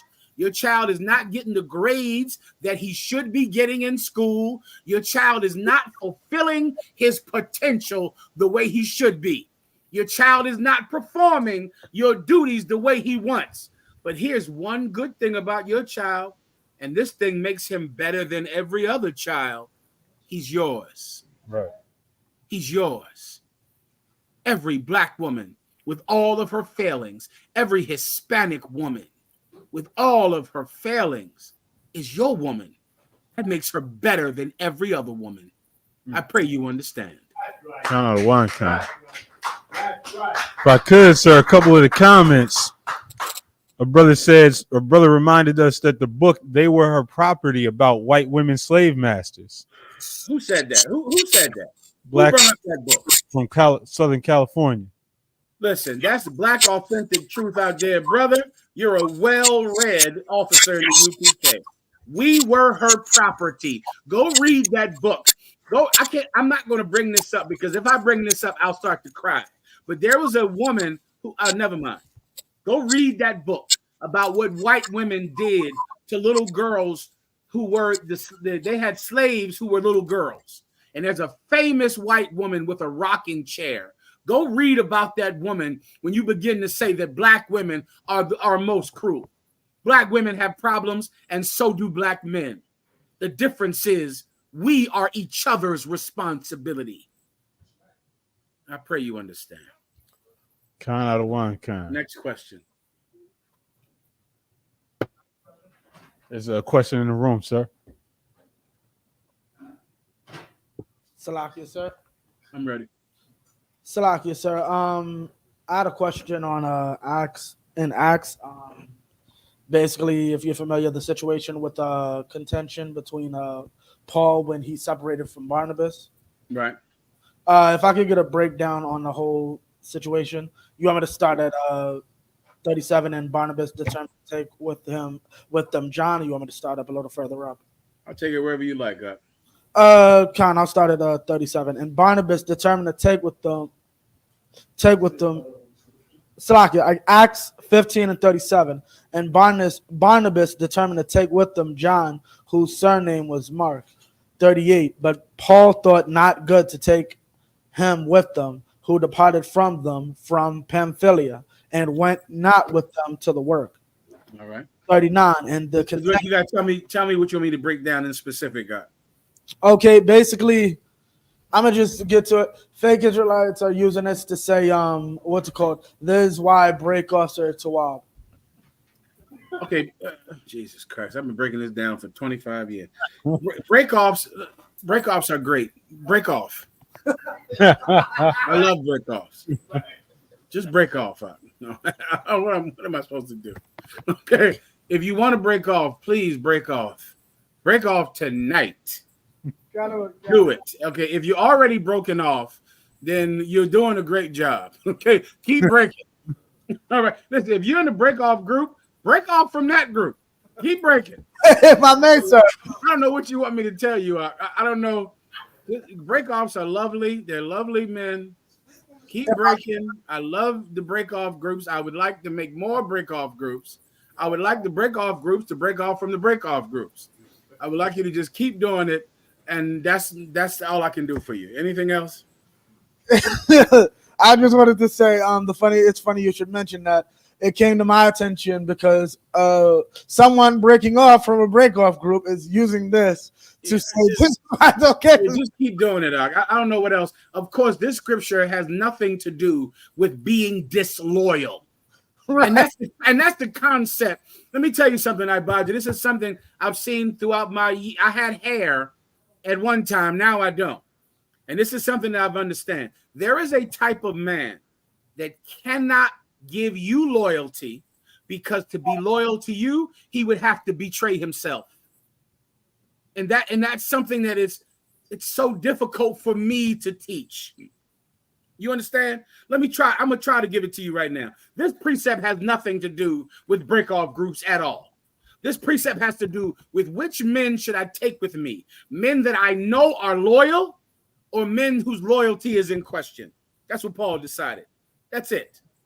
I know these brothers might not be able to handle this trip because they couldn't handle the last one. Now I'm going on a new trip. I can't bring these brothers with me because their loyalty is in question. They might fail when I take them on the road. They can't handle it. Okay? There is a brother. Let me just explain loyalty to you as simple as I'm able to, okay? As a man under command in General Yohana. To be loyal to another brother, you have to betray yourself. You have to be disloyal to yourself. And to be loyal to myself, I have to betray you. There is no other way. And if you think there's another way, there'll come a time in your career when you'll be faced with, I want to do this. I want to go here. I think this is more important. But the man above me is telling me that I should do this. Who will I listen to? Him or me? I will have to betray myself to be loyal to him. To be a disciple of Christ, we all have decided to betray ourselves, to be loyal to one another. It's a decision. It's a decision. Every soldier makes the decision. Raise your hand if you've ever been in Esau's military. Anyone out there been in Esau's military before? Anyone in the chat room? If you've ever been in Esau's military, are you able to do what you want to do in Esau's military? Can you go where you want to go? Can you be with your family? You have to betray yourself. If you're going to go to Afghanistan, if you're going to go to Iraq, that's not where you want to go. You want to be with your wife. When you're in Afghanistan, your wife is going to have sex with another man.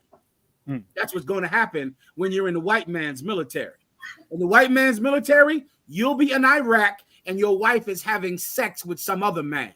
Tell me that I'm lying. I'm not lying. You betray yourself. You betray your wife. You betray your children for your country. Now, how in the hell are you going to come against this land when you don't love your land more than he loves his? you betray yourself. There's a thing you want to do. You don't agree with everything you say. You think John the Baptist is a great man, don't you? You love John the Baptist. You love John the Baptist. You wish that Commanding General Yohana would climb in a bathtub with you, don't you? You want Commanding General Yohana to get in a bathtub and dunk you in water. You love John the Baptist. You love him.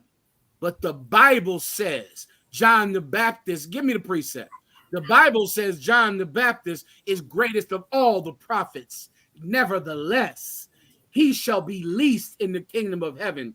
The purple pigs couldn't stand that. They hated that. Why? Because their grandmommy was a Baptist and she loved John the Baptist. I have it, sir. You hate what we say. You can't stand it. I get it. I understand. Listen, I hear you. I hear you. However, I know I must betray myself to follow my brothers. I can't be loyal to myself and be loyal to you. So I betray myself. I go against myself. I make myself an enemy so that I can be your friend. That is loyalty. And there is no other way to do it. Fake Israelite groups, the purple pigs, every fake Israelite group on the internet. When I say this, I'm counting every last one of them, all of them, and the future ones, the ones that don't exist yet, but will in the future. I'm counting them. They cannot be loyal to another man. They can't do it. They cannot do it. They can only be loyal to a man if that man is totally loyal to themselves, everything that they want, everything that they desire. I'll give you another perfect example. Oh God, it's on the tip of my tongue. It's something that everyone does. They do it all the time. Oh, it slipped my head just now. Anyway, you're a traitor if you're in a fake Israelite group. You can't be loyal to anyone. I got it now. It just came to me, I bought you. Family connections, familial connections. In the UPK, we're able to make a connection as if we're blood relations. There are some people that cannot do that. Meaning they can connect to you if you're their son or if you're their physical mother or brother. If some of these brothers out there, they're going to love their mom. Their mom was a whore. Their mom was a prostitute. But they're still going to always love their mama. They are never going to hate their mama. And their mama trait had men coming in and out of that house. Their mama had so many boyfriends, it was like a goddamn waiting room to sit on that couch. Your mama had 5 different baby daddies sitting on the couch. You don't know which baby daddy is your daddy, but you still love your mom. Your mom can't do anything to make you not love her because that's your mom. Your mom beat you with extension cords. You still love your mom. Your mom was a crack addict. You still love your mom. You love your mom no matter what because that's your mom, right? But you hate your brother over a conversation that you had with him, over talking to him. You see, you can't give your brother the love that you would give an abusive mother or a drug-addicted mother because you cannot form a connection with another brother like you can with a family member. I can form a family in here that is deeper than a blood connection, deeper than my connection with my mother or my father or my brothers or my sisters. It is something I have learned how to do. My family is in the UPK. My family is not my mother. It's not my brothers or sisters. My family are the men that believe in the Father as I do. There are some brothers that can't do that. They can't make that kind of connection with someone who is not physical family. They can't be loyal to you. They can't because they would have to betray themselves. So you can, if you want some precept that you want to pull that approves of breaking your oath, that approves of disloyalty, that precept you will not find. If you want me to allow you to be weak and leave the truth, you have my permission. You have my permission. Does everyone understand? Kind out of one kind. Is there anything else? Sir. And by the way, Brain Damage said, "Thank you, my liege." Brain Damage, you are a well-spoken and graceful young man. And if there's anything that I can do for you in the future, please don't hesitate to ask. The Water Warrior. Kind, sir. It's about time we could get into the topic. Okay, give him a hand. Give him a hand. I saw you all. He's getting it on.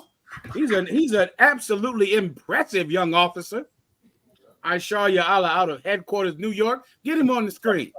Let's see I saw you all up on there. Let's get I saw you all up on the screen. Where is he at? Show him right there. Look at that hair, sisters. Give him some. Sisters, if you need permission to give him some, you have it. Give him some. I heard you, Levi. Give him. Put him back up on the screen. You put him on. You left him up. Let him deal with it.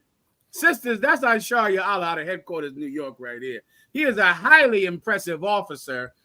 Give him some. Give him some. Give him a hand. Well done. He's from the tribe of Ephraim. He's from the tribe of Ephraim. He is fruitful. He is fruitful, sisters. I pray you understand. Go ahead, Warrior. What do you want to get into now? So we have the Diddy situation up. We got a couple of videos on that. Boy, oh boy. Let me tell you something, man. Command and General Yohana has been teaching the evil of Puff Diddy since the 90s. The evil of TD Jakes. Man, oh man, oh man. It's happening now. This is the time of prophecy, man. You're living in the time of prophecies. Things that I heard when I was so young. I heard these things. Even TD Jakes, Commander General Yohana, he taught you before about the time we were in camp in D.C. and some black woman tried to cut off my penis. That what I always remember about that day is why. Because this black woman was angry with me because I was speaking against TD Jakes. It was about TD Jakes. I'm telling everyone how evil TD Jakes is. And some woman just starts to scream, "Thou come not thou near God's anointed. You better not come near God's anointed." She started yelling it. Now, Asharia Allah, the whole time she's yelling, she's looking down at my rod, at my penis. I notice her. I notice her looking at my penis. Now I'm thinking she's just impressed. But the whole time, I'm thinking in my youth, I'm thinking, well, she just can't keep her eyes off all of this rod. But the whole time, she is plotting on cutting it off. I didn't even know it. The woman whipped out a big razor blade and went to grab and swipe, and I had to move back. And I remember that day that was because she was offended at something I said about TD Jakes. When if I say something bad about TD Jakes today, everyone agrees. Well, Puff Daddy was one of those people. You know what Puff Daddy used to be? Black excellence. Who knows what that is? Damn. That's what Puff Daddy was. Puff Daddy, you know what Puff Daddy was? I saw y'all. He was a black entrepreneur. He was black excellence. That's what he was. Obviously, y'all just say he was a high value man. Give Levi a hand. He was a high value man. That's correct. That's correct. He was a high value man. Everyone thought that Puff Daddy was an example of what every black man should aspire to be like. He was aspirational. Those are the words they used about Puff Daddy and his music. They said his music was aspirational. You can Google that phrase with Puff Daddy. He made aspirational music. He made music that was what black people should want to be. They should want to have money and Rolls Royces. They should want to live in homes like him. He made aspirational music. That is literally what they called it. You know what Commanding General Yohana called it? Wickedness, vile, and disgusting. That's what Commanding General Yohana called it in the 90s. And they hated us for it. Mayak said he got the key to the city. He damn sure did, Mayak. He got the key to the city in New York. He was loved. And they hated us because we spoke about Puff Daddy. Now, I want to play you a video about who the real Puff Daddy is. And then you tell me whether or not Commanding General Yohana is the only prophet of God walking the earth today. Play the video. This individual who was 9 years old at the time. Wait, play it from the beginning, Aisha. Play it from the top. Now, I don't know who this devil is right here, but he's somebody in the government of New York or the federal government who's in the position to prosecute Puff Daddy. Go ahead, from the top. Come on, sir. Another instance.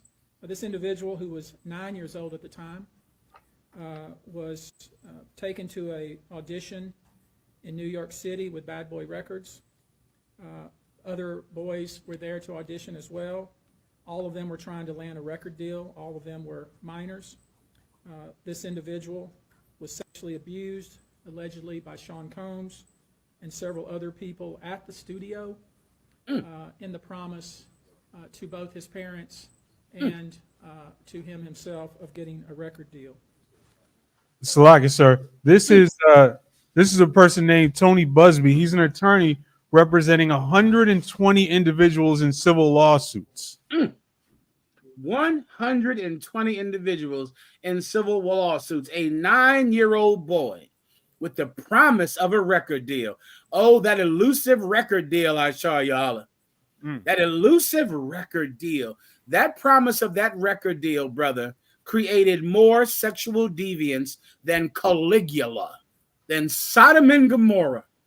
The record deal. Let me tell you, if you want to get to the heart of the Puff Daddy story, you have to get to the heart of a person or a people that will do anything for fame, anything for money, anything for success.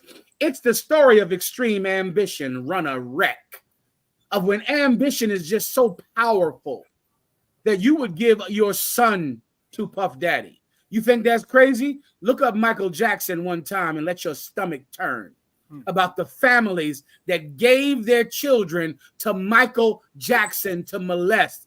The UPK spoke about it. You know what they said? You're evil for talking about Michael Jackson. You're wrong. Michael Jackson is a child in his mind. He's a little angel. He's perfect. He doesn't think any. Black people hated us for teaching that Michael Jackson was a pedophile. And they hated a Commanding General Yohana for it. Commanding General Yohana went and found the proof of Michael Jackson loving Peter Pan because Peter Pan would seduce children with a flute. Commanding General Yohana taught about it, and he was vilified for speaking about Black society's hero, Michael Jackson.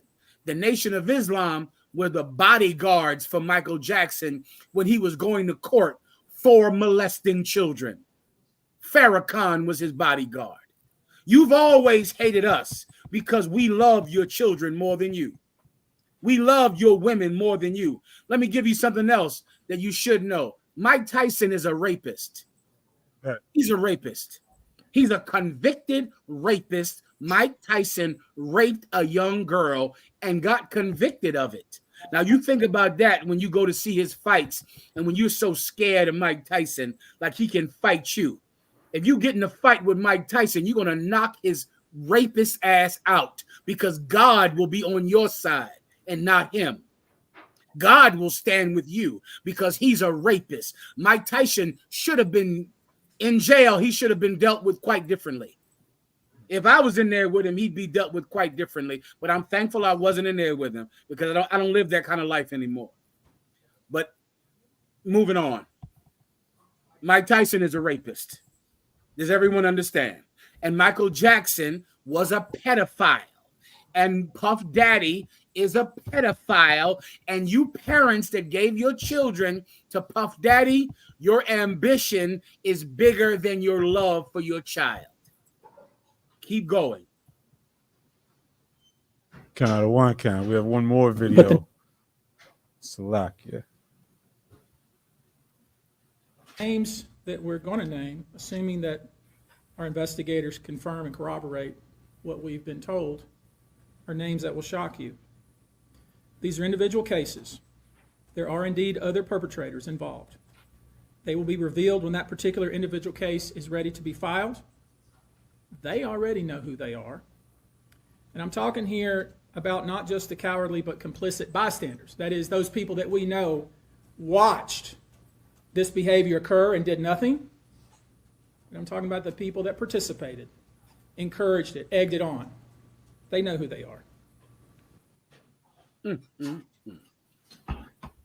I remember when Puff Daddy had that TV show, The Band, when he made all these simple Negroes walk like 100 miles to get a piece of cheesecake. Brother, we went out on the street, Ishar, and told everyone how evil that was, that he made these brothers walk 100 miles for cheesecake, because he knows that he was treated with cruelty, and now he's treating black people with cruelty because he was given cruelty. Right. We spoke against this on the street. Black people hated us for saying it. They said, why don't y'all get a job? Get a job.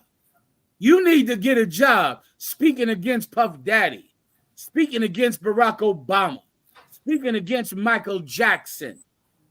They hated us for it. Now you're living in a time of prophecy now. Everything you see on the news is something Commanding General Yohana said about it before the news came out. Before the news came out, he said this about Puff Daddy. Listen to this story well about Puff Daddy. Puff Daddy is going to go to jail, and everything terrible thing is going to happen to him, just like R. Kelly. But that won't help you. But what will help you is for you to realize that you have to have integrity in yourself, that you will not compromise for the sake of ambition, for the sake of money, for the sake of success. So many times, especially among the tribe of Judah, the tribe of Judah will just do anything for success. It's one of their curses, and it's a strength that they've drawn upon for many years to grow and to succeed, that they are extremely ambitious, the tribe of Judah. But there is a time when your ambition will come against God's order, God's will, God's righteousness. At that time, you cannot compromise your integrity. You cannot compromise your children. People gave their 9-year-old boys to Puff Daddy, gave them to him. They gave him parental control over them. Go look that up for me, Ishar Yala. Puff Daddy was given parental control over these children. Lil Wayne, what's that cat that Lil Wayne was kissing all in the mouth? Birdman? Birdman had parental control over Lil Wayne. I mean, signed parental consent to be the legal parent. That's what Puff Daddy had. Puff Daddy had parental control over Justin Bieber, over Usher, over some 9-year-old boy. Did these parents believe that Puff Daddy would be a suitable parent? That he'd be a safe parent for their child? No. But they knew Puff Daddy had money. They knew he was rich, and they knew they were poor. And the rich so many times abused the poor. The rich used their money to belittle the poor and to take advantage of the poor. That's why I said earlier, man, Commanding General Yohana, he's on the side of the working man. He's on the side of the poor brothers and sisters who can't pay their bills. Commanding General Yohana is on your side because Puff Daddy has an army of lawyers, armies of them. Puff Daddy knows Barack Obama's phone number. He has his phone number. He can call Barack Obama on the phone. He can call Hillary Clinton on the phone. But who do the poor have? The poor have only God. Only God. Remember this story, Aki. Remember men like this who will use you and abuse you because you're poor. And remember that the Lord thy God is the only defense of the poor. Don't ever give yourself over to rich men, believing that their strength will be yours. Your strength is God and none alone, and no one else. Everyone understands. Kind of one kind. Was there anything else? Well, so what I found on that, the details are a little sketchy, but there's videos going around talking about how Usher helped Diddy to gain control over Justin Bieber for a full 48 hours. Go ahead and play it. Play whatever you have. Play it. I believe that's it after this, all right, unless someone else has any other questions. Kind of one kind. Oh, here's some. Salakia.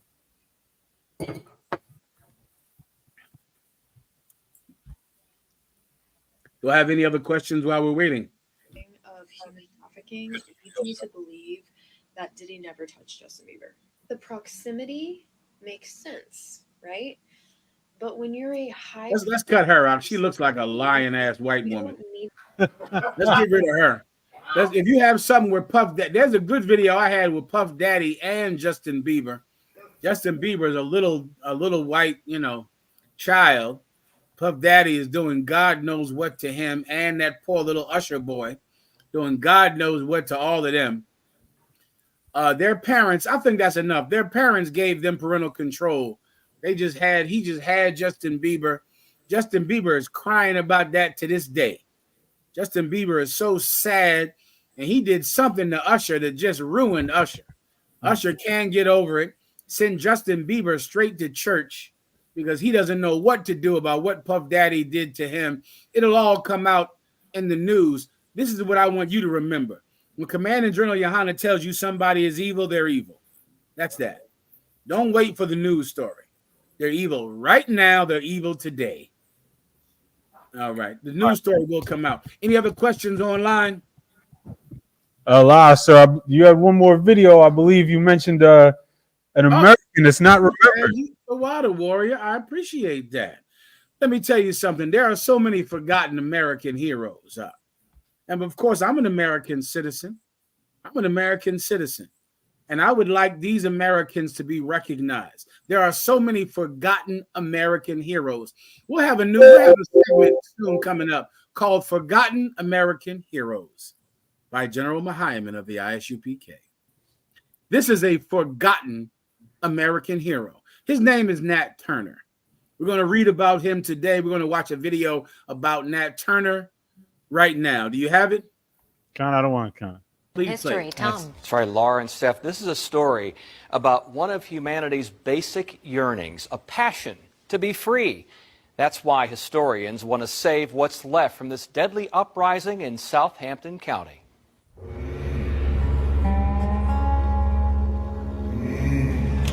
It began with visions of battle, interpreted as a message from God, in a land where 2 out of 5 people were owned by someone else.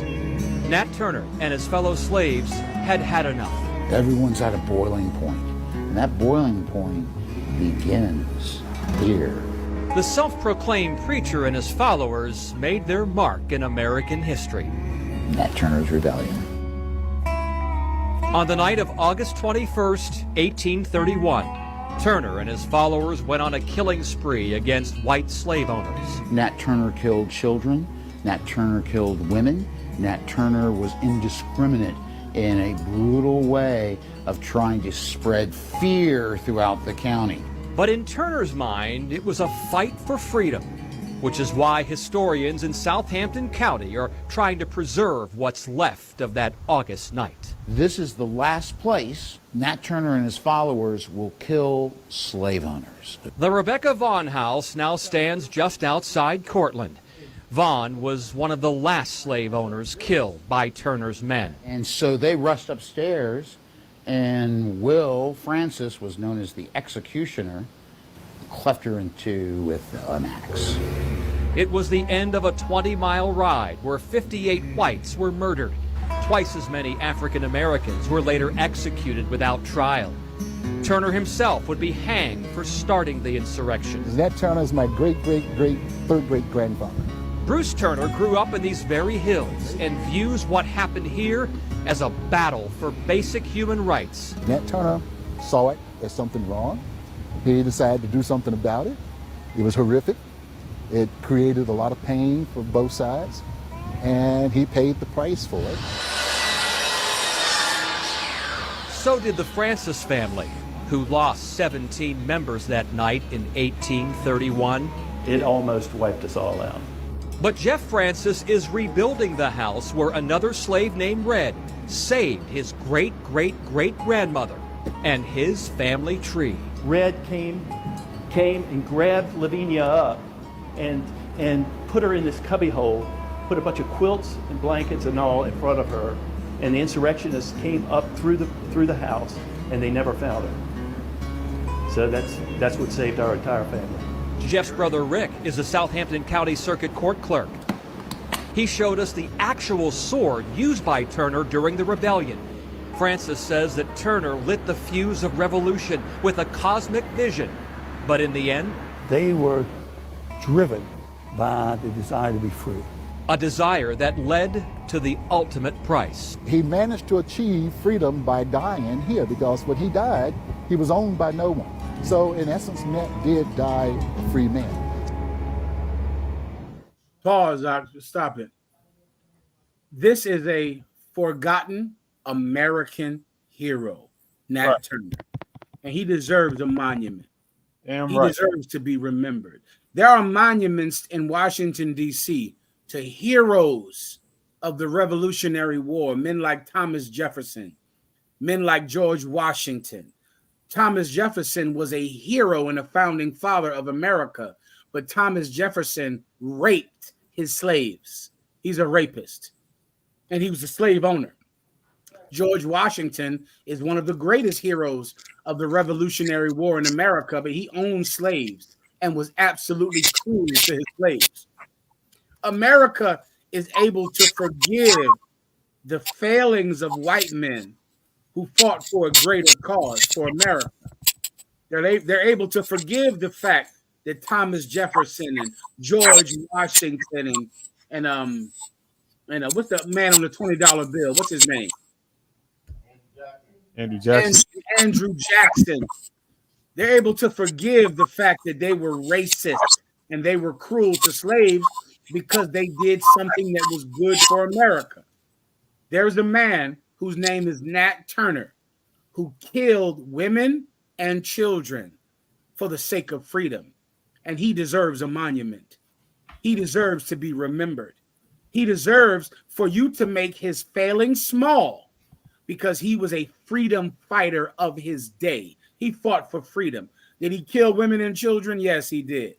Should we forgive him the way we forgive Thomas Jefferson? Absolutely, we should. Nat Turner is a forgotten American hero. If you don't think that Nat Turner paid for what he did, do you know what happened after Nat Turner was caught? Do you have it, Ishar Yala? Kind out of one kind. Let me tell you what happened. Nat Turner, later on, Nat Turner was betrayed by a slave. A slave snitched and ratted on Nat Turner, and that's how Nat Turner was caught. And he was starving to death when they caught him. They caught him, and this is what happened to Nat Turner. Do you have it? Kind, sir. Tell him. This is from DeGruyter.com. This is a section entitled Eating Nat Turner from the book The Delectable Negro. Most people do not readily associate Nat Turner, the heroic figure and slave insurrectionist, with the themes of auto-cannibalism. In the 19th century, the white press throughout the country reported that Turner had sold his body for dissection and spent the money on ginger cakes. This was an erroneous assertion, as slaves did not own themselves and therefore had no agency to barter and trade in their own flesh. Basically, what happened is he was sold after his death by white people, sir. Nat Turner was eaten. He was bought, his flesh and his fat was boiled down for candles and for cooking fat. And they ate his penis. They ate him. This I know sounds strange to you today, but it was common practice for slave revolts back then. There was a man, what's that gay man who was in the 60s, Ishar, who was a famous poet?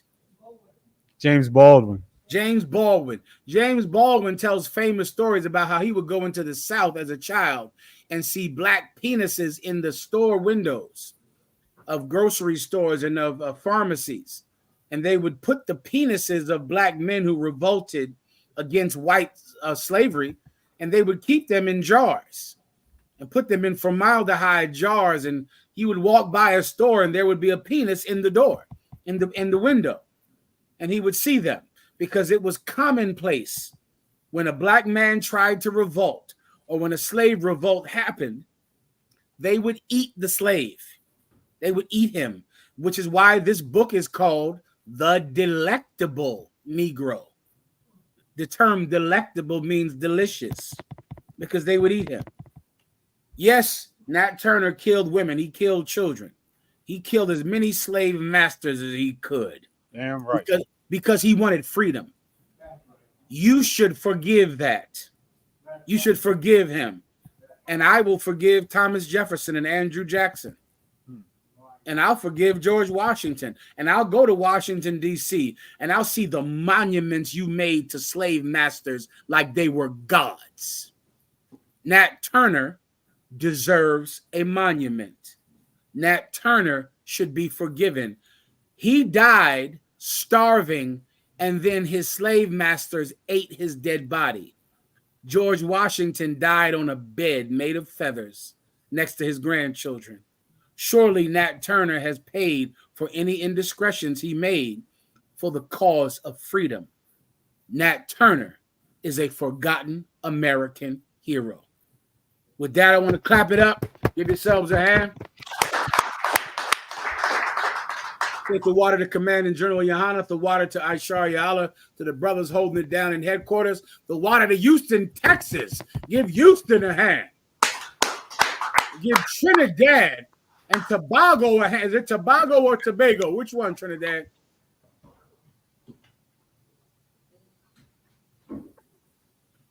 Tobago. Tobago. Trinidad and Tobago. Give them a hand. Give Milwaukee, Wisconsin a hand. Give Chi-Town, Chicago, Illinois. Want to say something? Khan Wakan, if I could, General. So I just wanted to plug an upcoming lecture, Priest and Officer of 5,000, our Lumgabar, the man that is over Gary, Indiana, has a very powerful lecture coming on October 19th. It's going to be on live on Facebook from 1 p.m. to 3 p.m. It's called The Desolation of Gary, Indiana. So, Khan Wakan, this is going to go into the history. You know, Gary is a very, very black city, and it's basically almost been abandoned. And the people there in utter poverty, and Officer Awolum is over raising up Gary, and he's going to go into the history of how Gary was just completely desolated and in the condition that it's in today. So it's going to be powerful. Outstanding. Well said, brother. The Desolation of Gary, Indiana. Tune in, get it on, and watch it. Houston, did you have any announcements you would like to make? Con, sir, man. We got that Texas cookout coming up, man. Y'all make sure y'all we got the it's gonna be in Austin this year, as everybody may or may not know. So we have the hotel, well, it's not gonna be a hotel, it's actually a resort. So the resort reservations are posted online now. Y'all can go to the ISUPK Austin page and get that. Also, we have the timeline for that event. Let me go ahead and get that timeline real quick. Give me 1 second. The itinerary, rather.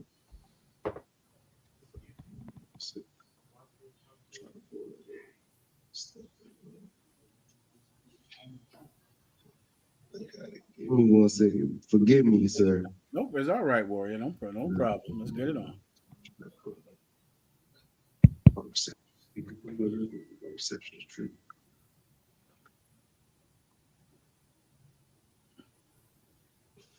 If you need a second, just tell me. I can. Just give me about 2 seconds, sir. So I want to pull up the itinerary. The brother, he's going to find the itinerary for you. the water to Harlem headquarters, New York. We good to go. Did I answer every question? Well, not every question. I could probably answer a fast one. While Houston is finding their information that they want to bring out. Is that it, Ashar? Let's see. A sister asked, if I may ask with your grace, she asked about Philippians 4:11. Is it a sin to not be satisfied in your marriage? Do you have advice how to fight that feeling? Let's read that quickly while Houston is getting their question together, their announcements together. Let me see that. Philippians 4:11. Philippians 4, verse 11. Not that I speak in respect of want, for I have learned in whatsoever state I am, therewith to be content. Okay, this has nothing to do with being satisfied in a marriage, sister, all right? This is talking about something. And once again, this is just simply because you're a woman. And women are emotional. But not being satisfied in your marriage is different than not having food and water. Shantaray Mystique, do you know the difference? There are so many women out there that think they're sad. Yet you have food every day. And you have water. But there are other women living in Nicaragua, living in Haiti, living in El Salvador. They're unsatisfied because they don't have any food to eat, any water to drink. That's talking about that. That's a different thing, sister, all right? That scripture has nothing to do with not being satisfied in your marriage. That scripture is about not having the things that you need to live. Read the precept one more time. Khan. Philippians 4, verse 11. Not that I speak in respect of want, for I have learned in whatsoever state I am, therewith to be content. So what state do you think Paul was in and he was being content in? The content with not having all the food he wants. Not with the state of being in prison. You understand that, Shantaray Mystique? With being in jail. The state with not having any, with having not enough water, with being rationed water. That's what it's like being in jail. And Paul was in jail when he wrote these letters. This is not talking about your husband not calling you enough, or your husband not coming to see you when you want to see him. That's a whole different thing, sweet baby. That's a different thing. This is talking about, I didn't get any food today, but I will eat tomorrow. So I'll handle it. I'll eat every other day. I'll drink this much water today because that's enough. I'm not able to get all the water I want, but I get enough water to survive and I'll be happy. See, that's different than your husband not calling you. That's a whole different thing. That's what Paul is talking about. Now, with that said, I'll answer your question.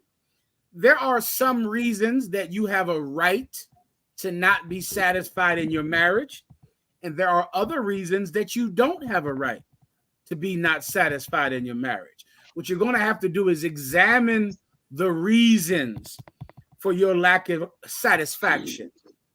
There are some righteous things that a woman has a right to be upset about with her husband.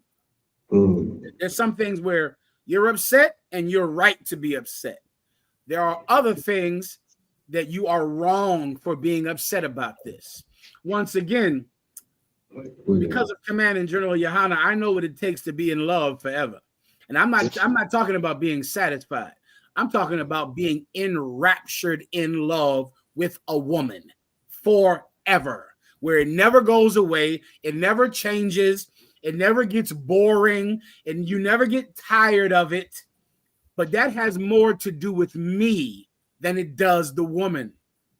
I pray you understand. It's not so much about her or what she does, or in my case, what they do.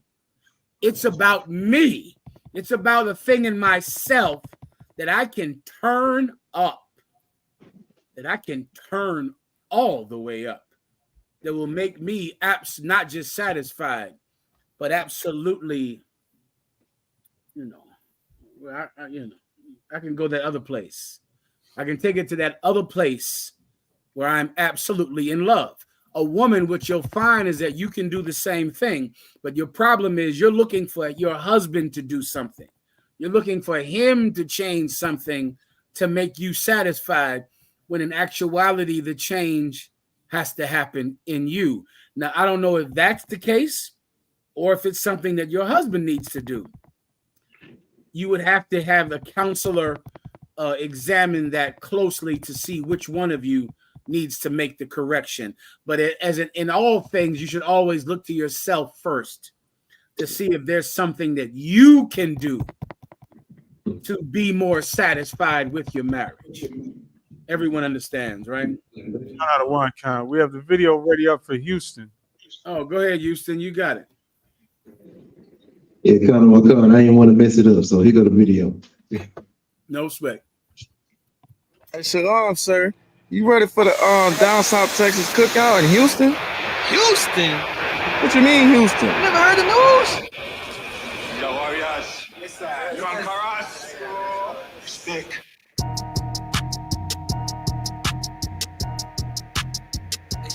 Hey, look, I just left Atlanta. I said I'll be back in. What's the itinerary looking out? What's going down Thursday? Thursday, you already know what Thursday finna look like. We got the scripture breakdown with 12 shield during Mahayaman. He's gonna drop it heavy like he always do. We're extreme. We're extreme. We are extreme. There is nothing you can do to stop us. And after the breakdown, we're gonna have the fish fry, have some brotherhood and sisterhood, play some games, pick the pockets of y'all. You know we're gonna be shooting them dice. You know we're gonna be playing dominoes. Whatever games you have in mind, you know, we put a wager online. We're gonna take that money, man. This is how we do it in Austin. Man, so what's going on Friday then? You think they call us Boot Kids Capital for a reason? Yeah, I'm trying to find out. Now, you gonna find out why they call us Boot Kids Capital, because we having camp on Friday. Oh shit! And after camp, don't get me started. We're gonna go on 6th Street. 6th Street be popping, and guess what camp at though? Camp right there on 6th Street. Good night. I'm trying to tell you, man. So what's going on Saturday? I've been hearing about Saturday.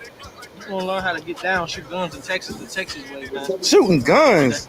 Automatic guns out. Oh my god. Automatic guns. Then we got the resort day. You know why? Because the rules are at the Kalahari Resort. Ooh, wait.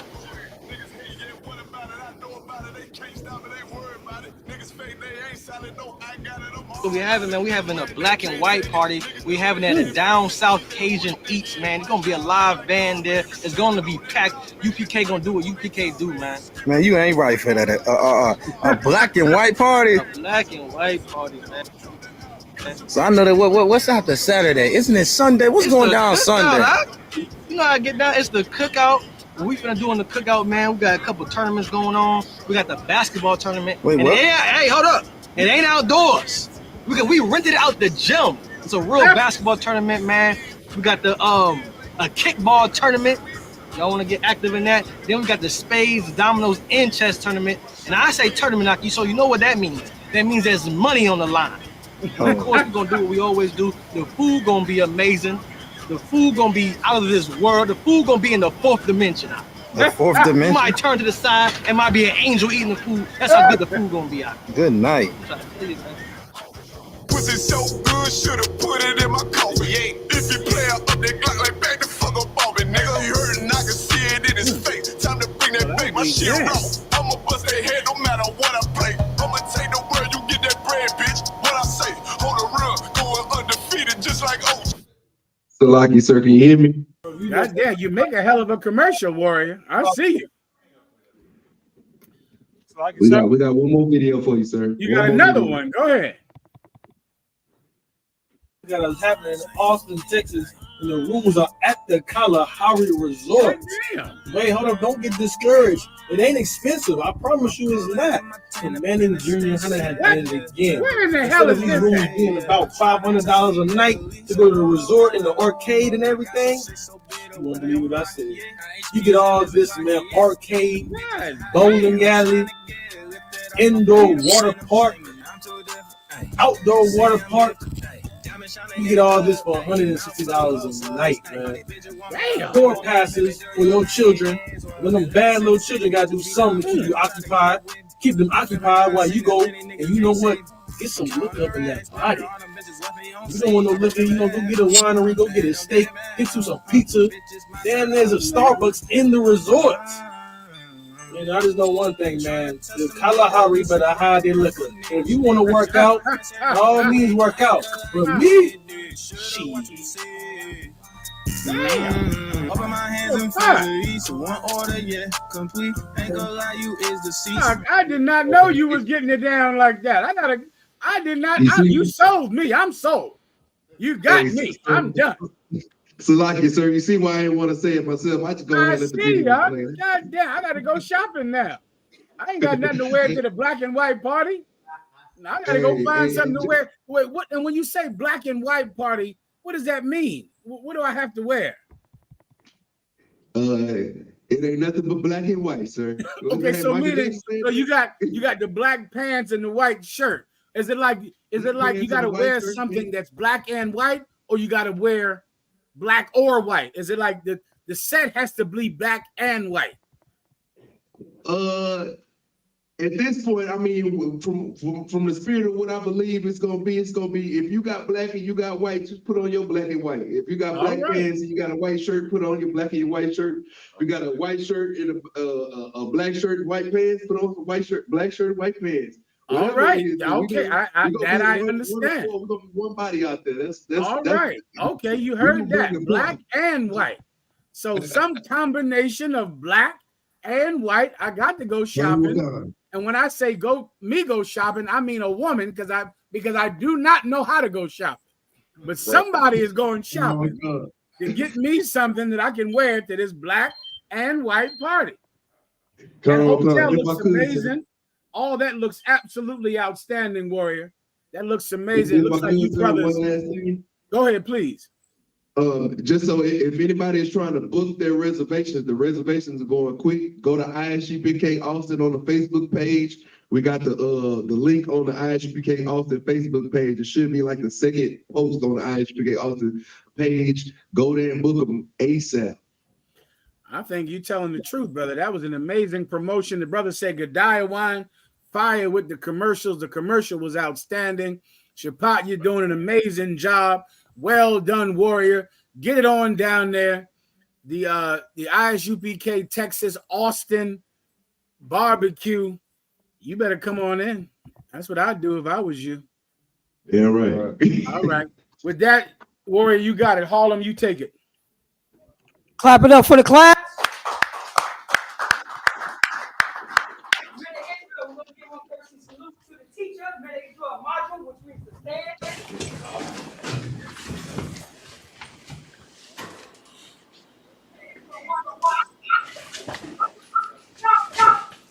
How about Shim Yahshua Brakatham?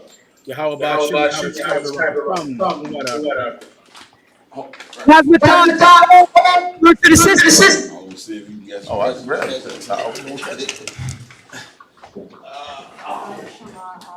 Israel. Salute. Israel. Amaju Barak. Yahweh Shema Thumba Shim Yahshua. Yahweh Shema Thumba Shim Yahshua. Yasmatab, class dismissed. Harlem, see you next week at headquarters, Lord allow, all right? Kind out of one kind. All right, boy.